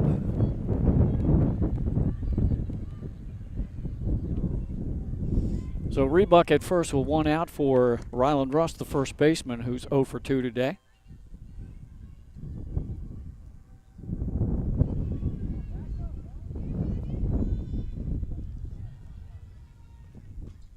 Fouls that.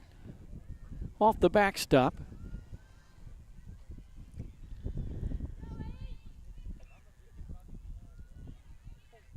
And the wind is blowing that way, so that throw from Weisenberger, you know, could have been carried a little bit wide by the wind. And the shape of that is Edge just has to make the ball the priority on that play and not set up too early, knowing the wind is going to push the ball to the backside of first base. 1-1 count here on Ryland Rust with Rebuck at first.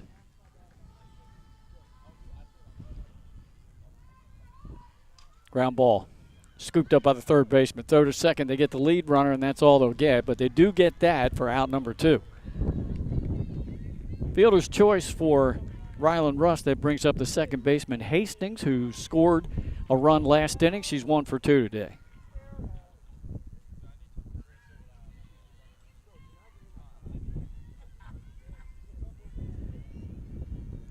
Savannah Arnold's played a pretty good game defensively at third base today. She's cut off a lot of stuff in the hole between her and short.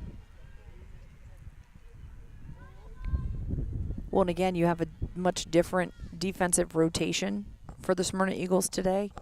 They've played it at least once before, as you see it today, but a relatively new change for them defensively.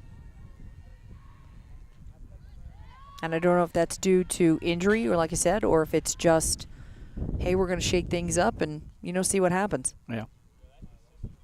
Last pitch, a called strike, so 1-1 count on Hastings. Rust at first, 2 outs here in the top of the 5th inning.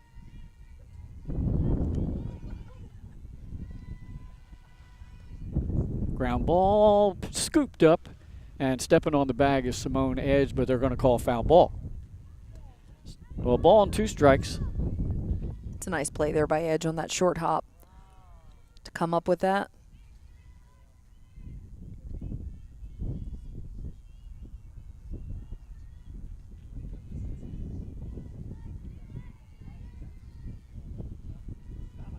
Ground ball right through the box, and a base hit goes out to center field. Station to station. Runners at first and second now with 2 outs, and the second consecutive hit for Hastings.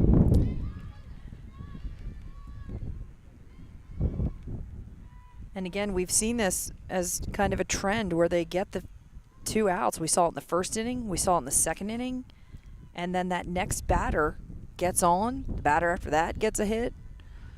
Right. They have to learn how to really control the damage after they get 2 outs and not get these kids on base and not put runners in scoring position. First pitch to Abby Robinson in the dirt for a ball. She was hit by, she was hit by a pitch last inning. That loaded the bases at the time.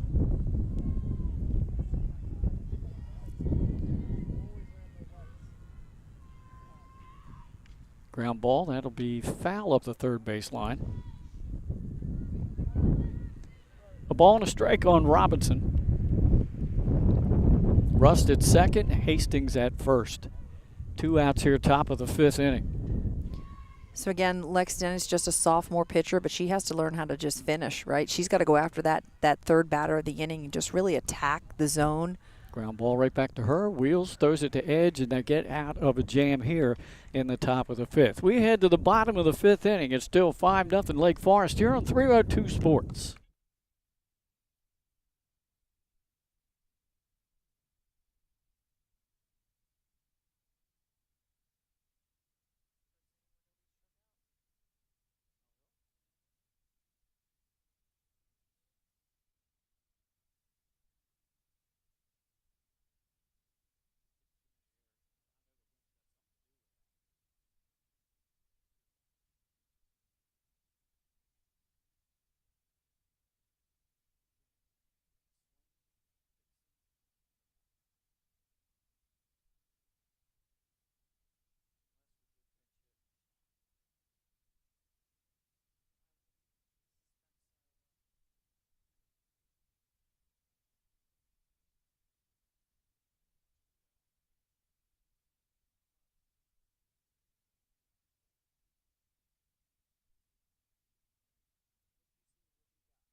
Leading off the bottom of the 5th inning for the Smyrna Eagles, left-handed slap hitter, the center fielder, Kate Slaney.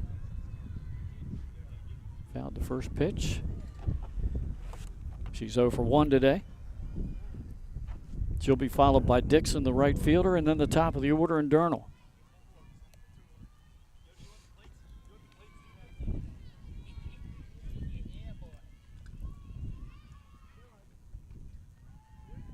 Foul tip caught by the catcher, so Slaney's in the hole now, 0-2. Yeah, once again, next Tuesday, we'll see the Smyrna Eagles down at Cape Henlopen as they take on the second-ranked Vikings. Cape, Lake Forest, Appoquinimig, the only 3 undefeated teams left in the state. And there's a called third strike. One out here at the bottom of the fifth that brings up Dixon, the right fielder, who grounded right back to the pitcher last inning, or 2 innings ago. And that is Kara Sumter's 7th strikeout of the day. Which by our tabulation gives her 94 on the season. There is a ball foul out of play down the right field line.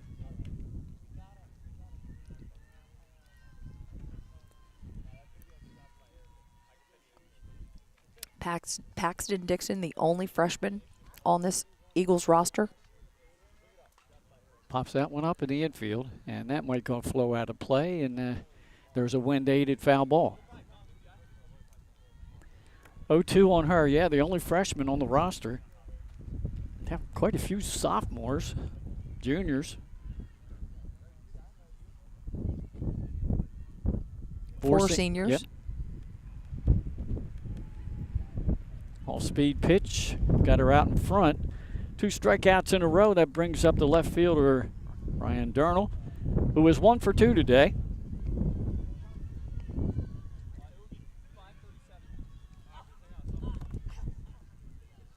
Single back in the 3rd inning. Lefty slapper, certainly hits the ball hard. We've seen her foul off several. They're hard shots when they're foul. Lays down a bunt out in front of the plate. Sumter fields it, throw to first, just got her by a stride. And a 1-2-3 inning in the bottom of the 5th for Kara Sumter. We're through 5, headed to the 6th here on 302 Sports. Still Lake 5, Smyrna nothing. First State Orthopedics has 46 physicians and 22 physician's assistants at 16 locations across the state of Delaware. We provide both surgical and non-surgical treatment for a variety of orthopedic conditions, are specially trained in current state-of-the-art techniques. We serve as team physicians for over 20 high schools, Wilmington University, and many local recreational and competitive leagues. Our doctors are readily available to all local emergency departments, medical aid units, and urgent care centers for consultation and treatment. Give us a call today at 302-731-2888 or visit us online at firststateortho.com. Matt's Fish Camp in Fenwick Island, Delaware. Come check us out. Matt's Fish Camp features seafood classics, coastal comfort food, and chef-driven specials that pair perfectly with our large selection of craft ales, curated wine list, and camp cocktails. Matt's offers indoor and outdoor dining and is the perfect place to have dinner with your family, happy hour with friends, or enjoy lunch at the Raw Bar. Matt's Fish Camp in Fenwick Island, Delaware, open 7 days a week year-round. See you soon. All right, here we go to the 6th inning. And we've got Leach, the right fielder. No, we do not. No, we don't. We got a pinch hitter. Riley Bell. Okay. Ooh, shot foul down the right field line. We've seen Riley Bell come in as a pinch hitter pretty standard for Lake Forest. She's a sophomore who played a little bit of third base for them last year and actually does some pitching. So I think once Kara graduates, she will take over the pitching duties. Okay.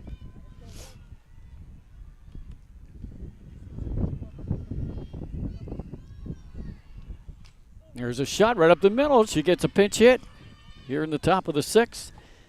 And that'll bring up the top of the order in Pierce. I think they'll re-enter here.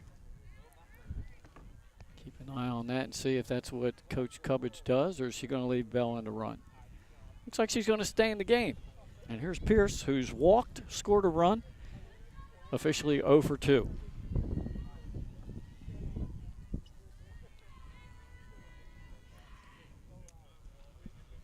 She offered the bunt. It's a called strike.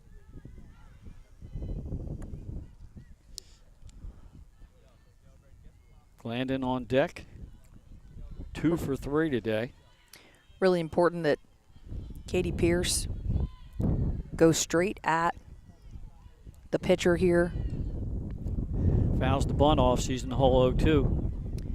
Slappers sometimes tend to have a tendency to try to, they bail out of the box a little too soon, Glenn, right? They're too fast at trying to head to first base, and they forget to hit the ball first. Right. And so with Lex Dennis pitching her so far outside today, it's been pretty consistent. And now we see Riley Bell leave the field and the reentry of Leach. So Katie Pierce really has to do a good job of heading straight towards the pitching rubber because she's thrown her outside to have any success at this slap effort here. Called third strike. That brings up Glandon. She's 2 for 3 and has 3 RBI. And I'll tell you what, credit to Lex Dennis for owning Katie Pierce today, because she is a definite speedster and a definite threat in this Lake Forest lineup. And she is a tough out. So Lex has done a great job handling her today. First pitch to Glandon misses outside for a ball. Continues to try to throw away from her power. With that wind blowing in, it's going to be hard to put one out here going the opposite field, as we already saw. There's a shot. How about it? I just said it, and she goes yard. Gone. Left center field, and a 2-run dinger for Glandon, who's now 3 for 4 today, and give her 5 RBI.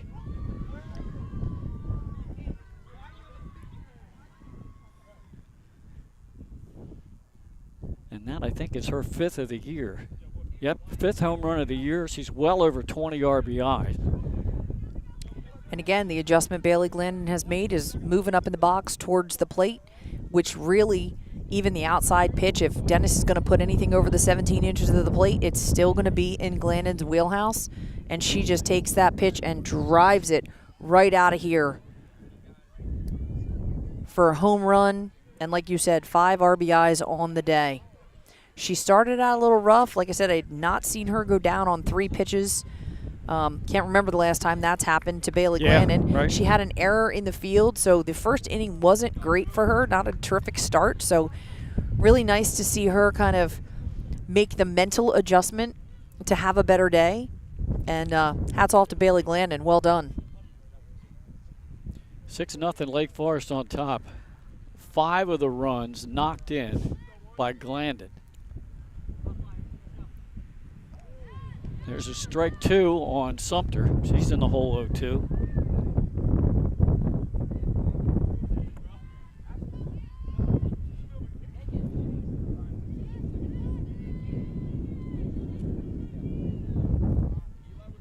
That was a powerful shot to get out of here in left center field into the teeth of this wind. That missed outside, a ball and 2 strikes.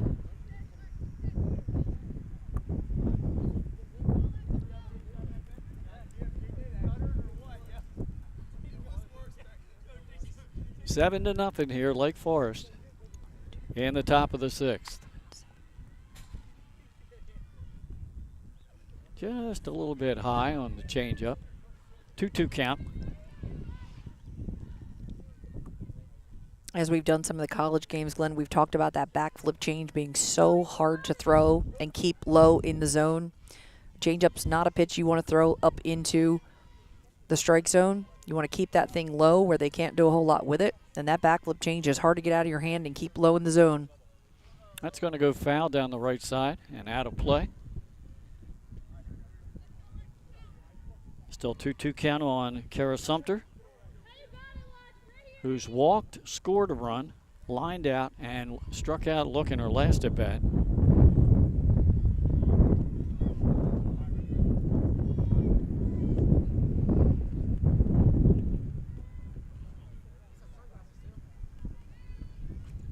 Fouled that one off, also down the right side.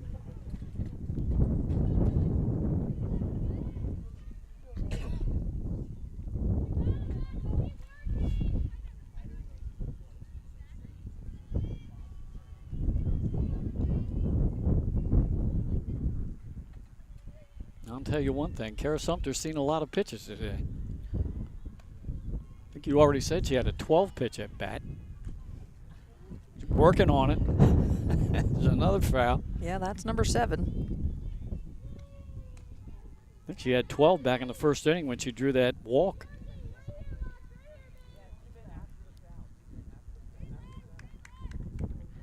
25 pitches she has seen today from Lex Dennis between her at-bats. Yeah, as you say that, Lindsay Roscoe warming up again in the bullpen.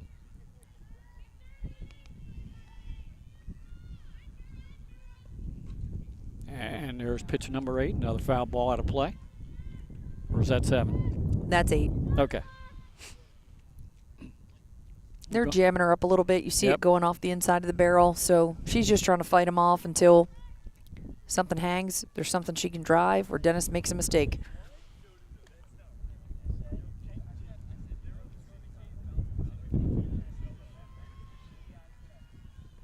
Oh, good changeup, and she just barely got a piece of that. Recognized it, found it straight back.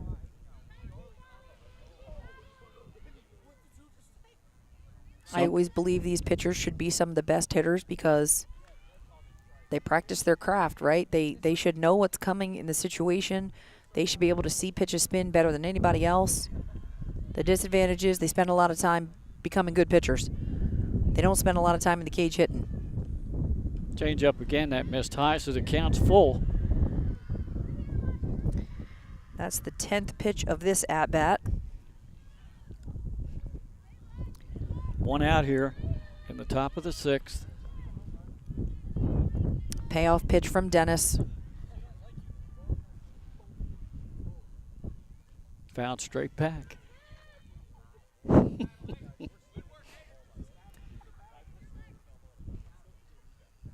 Hard to believe. Then this her 4th at bat that Sumter's working on just about 30 pitches he's seen. Quality at-bats, Glenn, quality at-bats. This will be pitch 12. This will match the one she had in the first inning. Roscoe appears to be ready in the bullpen when called upon. And again, these kind of at-bats just jack up the pitch count for a pitcher. That was high in the zone, but had to protect there. Found that one back. Now Lindsay Roscoe's going to go back to loosen up a little bit more. I would imagine if we don't see her this inning, we'll probably see her in the 7th. Pitch 13 here. Dennis set to deliver.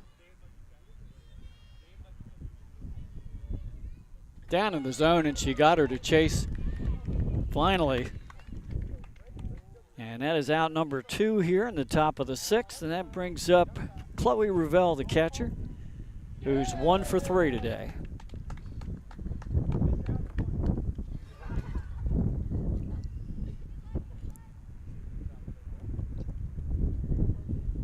Chloe has the first RBI of the game.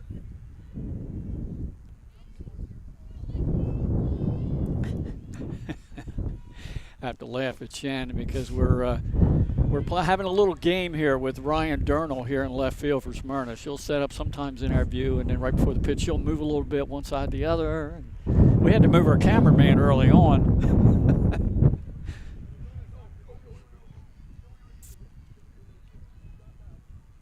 Now she moves again. Ground ball, right to short, couple of hops, throw over to first. Handled by Simone Edge and out of the inning, but Bailey Glandon strikes again. A 2-run home run in this inning. It's now 7-0 Lake Forest. Smyrna batting in the bottom of the 6th coming up next.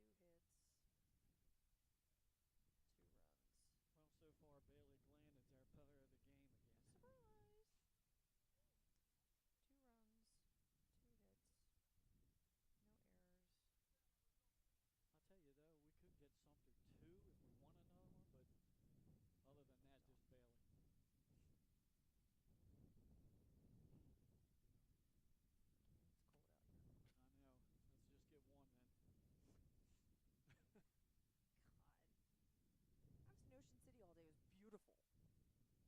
Dare I say hot? Yeah. Okay.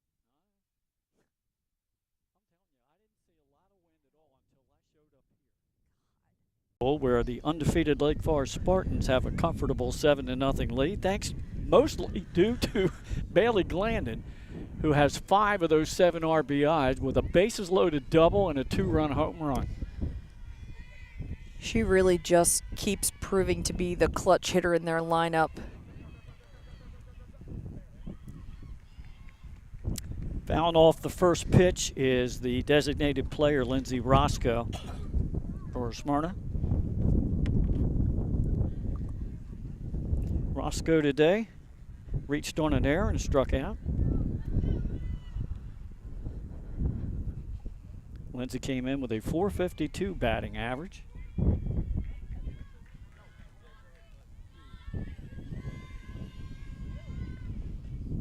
There's a called strike right at the knees. 0-2 count on Lindsey. Sumter does such a good job of coming inside on hitters. You always see him kind of scoot back. So she's painting the inside corner. Sumter's 0-2 pitch. Fouled off. Count holds 0-2.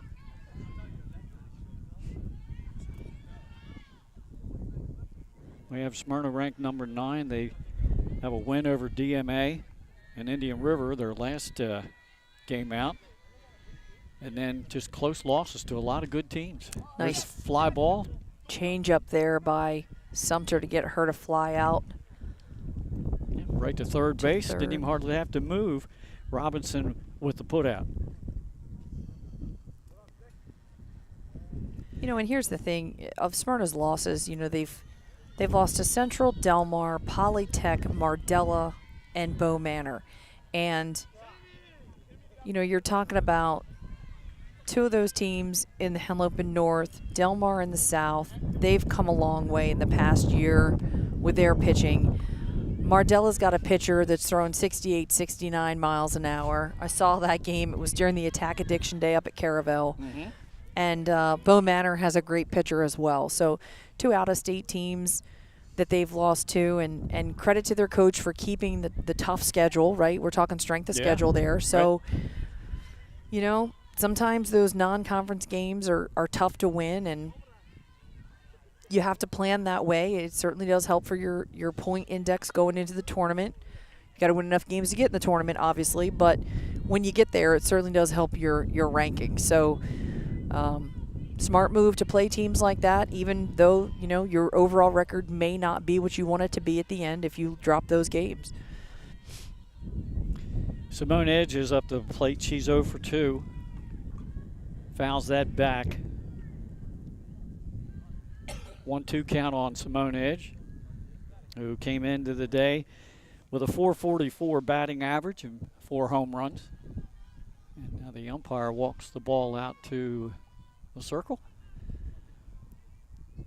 Now Smyrna has 4 games left, so if this score holds up, they're 7-6, having to go to Cape next week, hosting Caesar Rodney. They still have to go to Apo, and then they'll host Red Lion.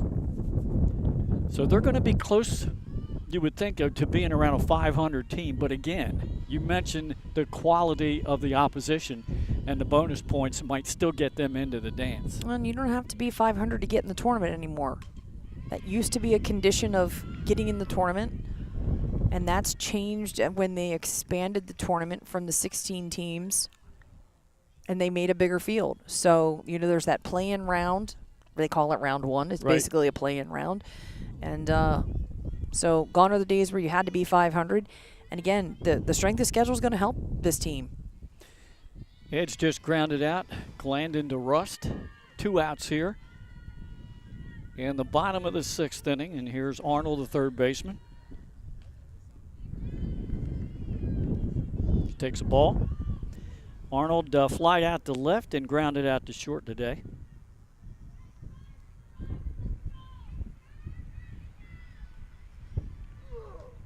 She's done a nice job playing third today, moving over from second base. It's certainly an adjustment to go from middle infield to the hot corner. 7 in a row retired now by Sumter. I think we mentioned last inning in the bottom of the 5th. That was the first 1-2-3 inning of the game.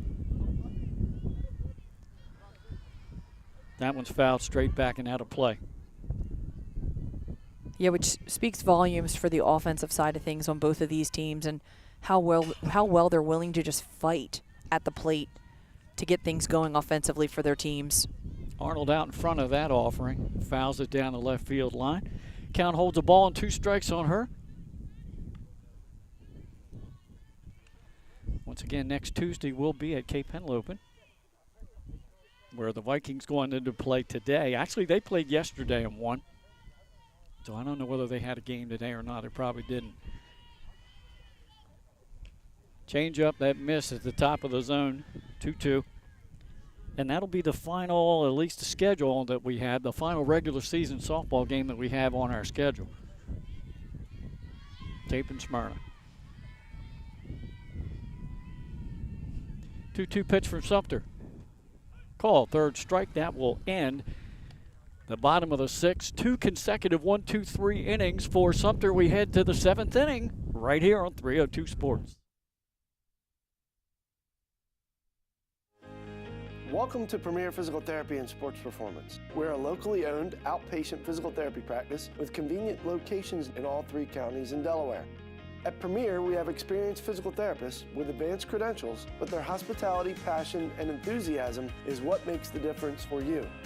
Find our convenient locations at premierptsp.com. You may have tried physical therapy, But have you tried Premier? Looking to stay cool this summer? At Barclay Heating and Air, we're dedicated to keeping your home comfortable year-round. Family owned and operated, we provide trusted residential heating and cooling services to customers across central Delaware. Our experienced technicians offer reliable maintenance and repairs on all major brand HVAC systems. From air conditioners and ductless systems to heat pumps and furnaces, we also sell and install top quality units. No matter your needs, we're committed to getting the job done right with honest and timely service you can count on. Invested in our community, we're proud to help families in more ways than one, sponsoring and donating to many local programs and organizations throughout the area for dependable HVAC services. Give us a shout or a bark at Barclay Heating and Air.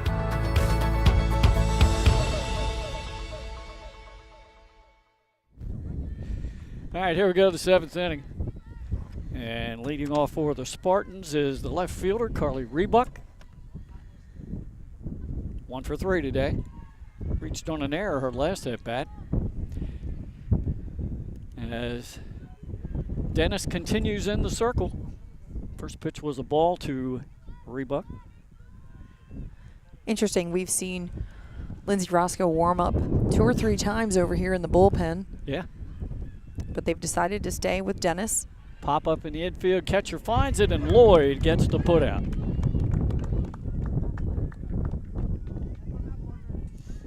At number 1, that brings up Rylan Russ, the first baseman. She reached on a fielder's choice to her last at bat. Officially 0 for 3. Strikeout and a ground out to third base. What's interesting, though, is you've seen these strikeouts come from these Lake Forest hitters early on, but they've made adjustments to at least put the ball in play today. Yeah, hard ground ball there to Lacey Donovan. She made quick work of that over to Simone Edge for out number 2. And that brings up Hastings, the second baseman. Hastings today, 2 singles and 3 at-bats.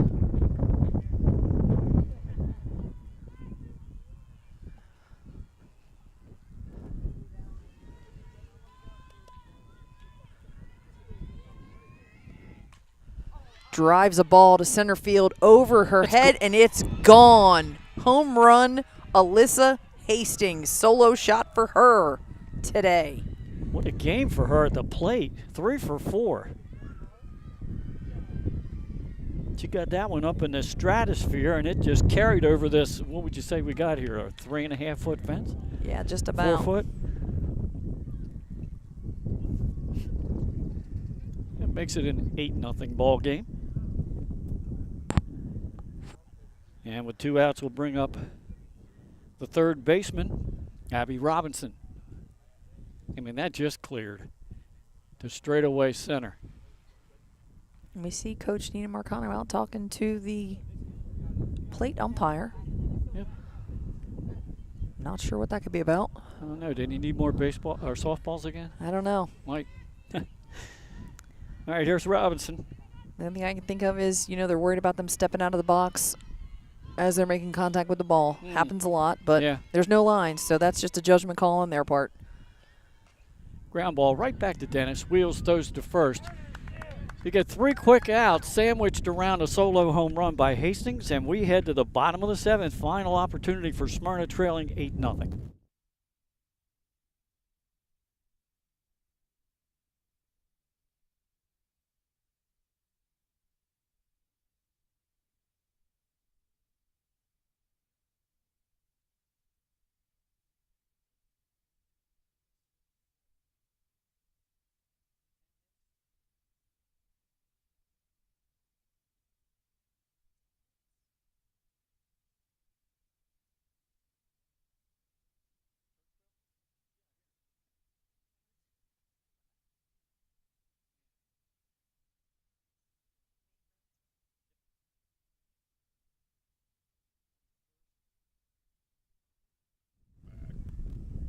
Last chance for the Smyrna Eagles here at home, trailing 8-0 to the top-ranked Lake Forest Spartans. And scheduled to bat will be Weisenberger, Donovan, and Dennis. And here is Weisenberger. Reached on an error and struck out today. Swings through the first pitch for a strike.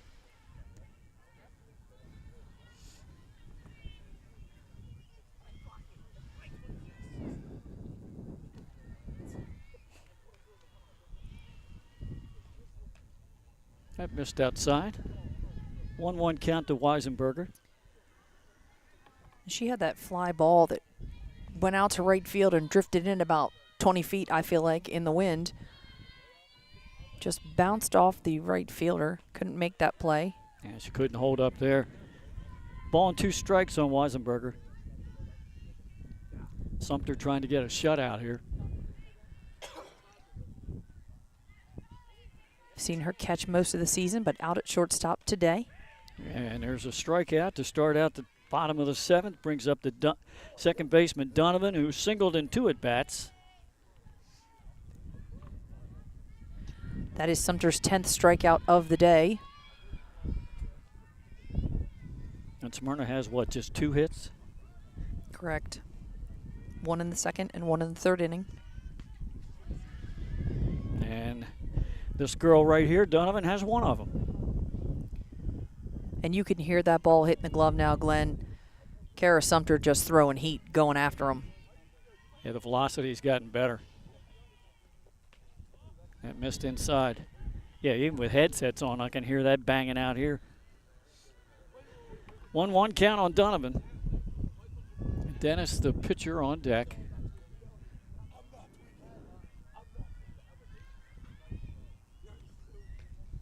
That missed at the top of the zone.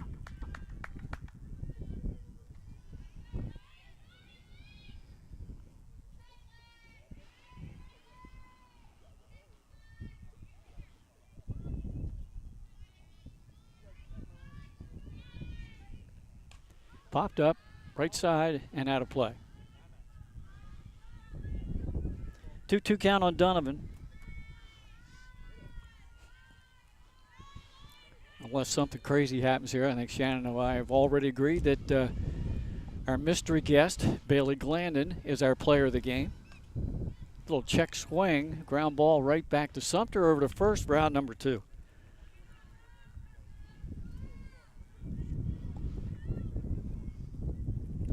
And here's the counterpart to Sumter, Lexi Dennis. 0 for 2 in the game today.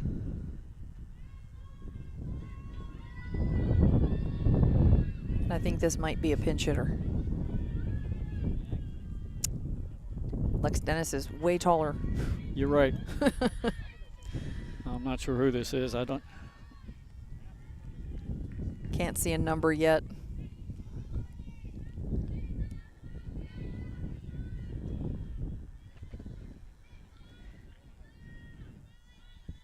Here's the first pitch. Might be number 9. nine. I'm thinking 9. Lillian Wilt, another senior on this team. She takes a called strike.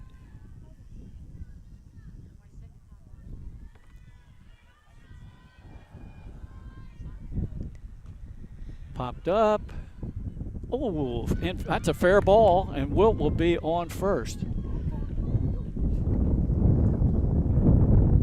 Looks like Abby Robinson was having a little trouble fighting off the wind on that one and just couldn't quite grab it.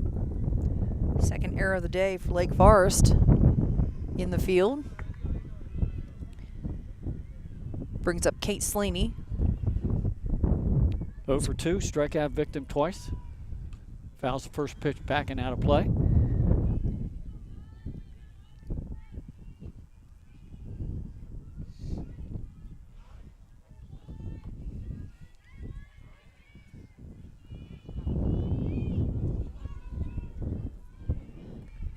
And hits one out towards us. Fading back and making the catch out in left field for the final out of the game is Carly Rebuck. And that will do it. Our final score is 8-0 as Lake Forest bangs out 10 hits, and Kara Sumter has a pretty good day in the circle as she only allowed 2 hits and gets the shutout win. I'll be back here on the post-game show with our player of the game right after this. Looking to stay cool this summer? At Barclay Heating and Air, we're dedicated to keeping your home comfortable year-round. Family owned and operated, we provide trusted residential heating and cooling services to customers across central Delaware. Our experienced technicians offer reliable maintenance and repairs on all major brand HVAC systems. From air conditioners and ductless systems to heat pumps and furnaces, we also sell and install top quality units. No matter your needs, we're committed to getting the job done right with honest and timely service you can count on. Invested in our community, we're proud to help families in more ways than one, sponsoring and donating to many local programs and organizations throughout the area for dependable HVAC services. Give us a shout or a bark at Barclay Heating and Air.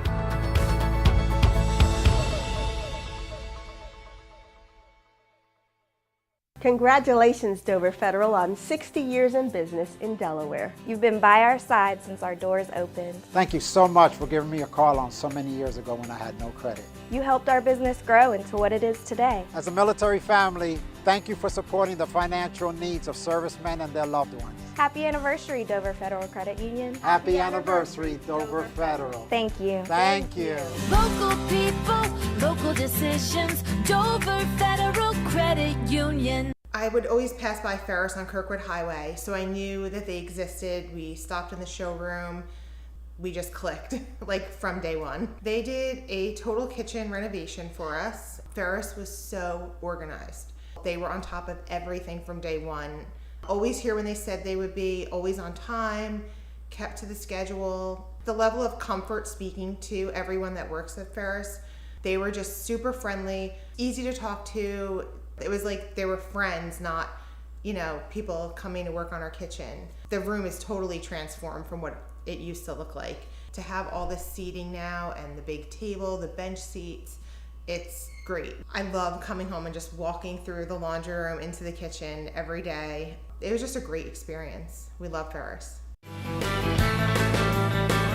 Welcome to Surf Bagel. Surf Bagel has served the community in Delaware for over 20 years, providing fresh, hot bagels, breakfast sandwiches, lunch sandwiches, wraps, salads, local coffee and smoothies, and our iconic merch. Welcome to Surf Bagel. We're stoked to serve you. Welcome to Surf Bagel. In life, some things just go together, like a burger and fries. And home and auto insurance from State Farm. So make it a combo. Combining your home and auto insurance could save you time and money. And who doesn't like that? Just call State Farm agent Juwan Johnson and find out how you could start saving today. It's just another way we're here to help life go right. Looking to stay cool this summer? At Barclay Heating and Air, we're dedicated to keeping your home comfortable year-round. Family owned and operated, we provide trusted residential heating and cooling services to customers across central Delaware. Our experienced technicians offer reliable maintenance and repairs on all major brand HVAC systems. From air conditioners and ductless systems to heat pumps and furnaces, we also sell and install top quality units. No matter your needs, we're committed to getting the job done right with honest and timely service you can count on. Invested in our community, we're proud to help families in more ways than one, sponsoring and donating to many local programs and organizations throughout the area for dependable HVAC services. Give us a shout or a bark at Barkley Heating and Air.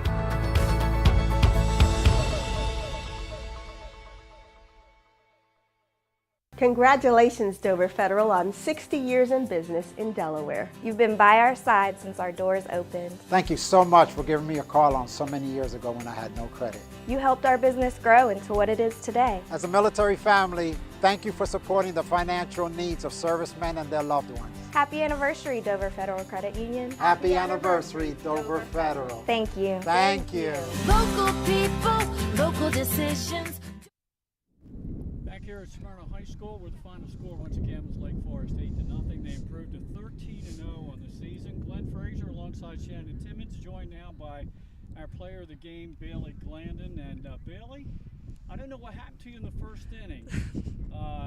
Your at-bat was not typical and you had an error, but you took care of things after that. Tell me about the bases loaded shot that you hit out here to the left. Yeah, obviously the first inning left me a little frustrated, but I knew that I had to get it together for my team, and in that moment they needed me right there. So I knew I had to put the ball in play somewhere, and I learned from my first at bat and my second at bat, and I just took it with me. And the errors affected me too, but you got to get through it for your team. And whether you know this or not, you're one hit away from hitting for the cycle today, right? So you got a single, a double, and then the home run, 5 RBIs on the day. So just talk to us about, you seem to come up clutch for your team when things are on the line and you need a run. You seem to be that person that owns that position for your team. And what is that like for you? I do everything for this team. These group of girls are amazing, and I know they would ride or die for me. So in those moments, they're all I think about, and they're all I want to do good for. All right, we're going to get a picture of you. If you give me the headset, we'll put it on our picture and bring Kara in. Sure. We've done a couple of Lake Forest games this year, and we've had Bailey before, and we've had Kara before. I know it's a whole team effort, it really is. You pitched to your defense today. You had 10 strikeouts as well. A good shutout, only a couple of hits you allowed. So tell us about how you felt in the circle against the Smyrna team. The last 2 years haven't been the best, but I knew that we worked on a lot of defense yesterday, and I knew if they could get a good hit, we would bounce back from it, and I knew my defense would have the easy plays behind me. Talk to me a little bit about your approach at the plate and just, again, you said you've struggled with this team in the past, and just coming in here today, what your approach was mentally and what your pitching approach was attacking some of their better hitters. My hitting approach was just make contact with the ball, hard hit, base hit, anything, even a walk. I think that the little things get the team pumped, and it just brings our energy as a group. And then my pitching approach was working on the spin. I did a lot of spin work in the warm-ups. I did, that's really all I focus on. I hit my spots, and I trust my catcher, so. Well, you did your job, because 10 strikeouts again today, so congratulations. Great job. Thank you. All right, we're going to get a picture of you with our bling on.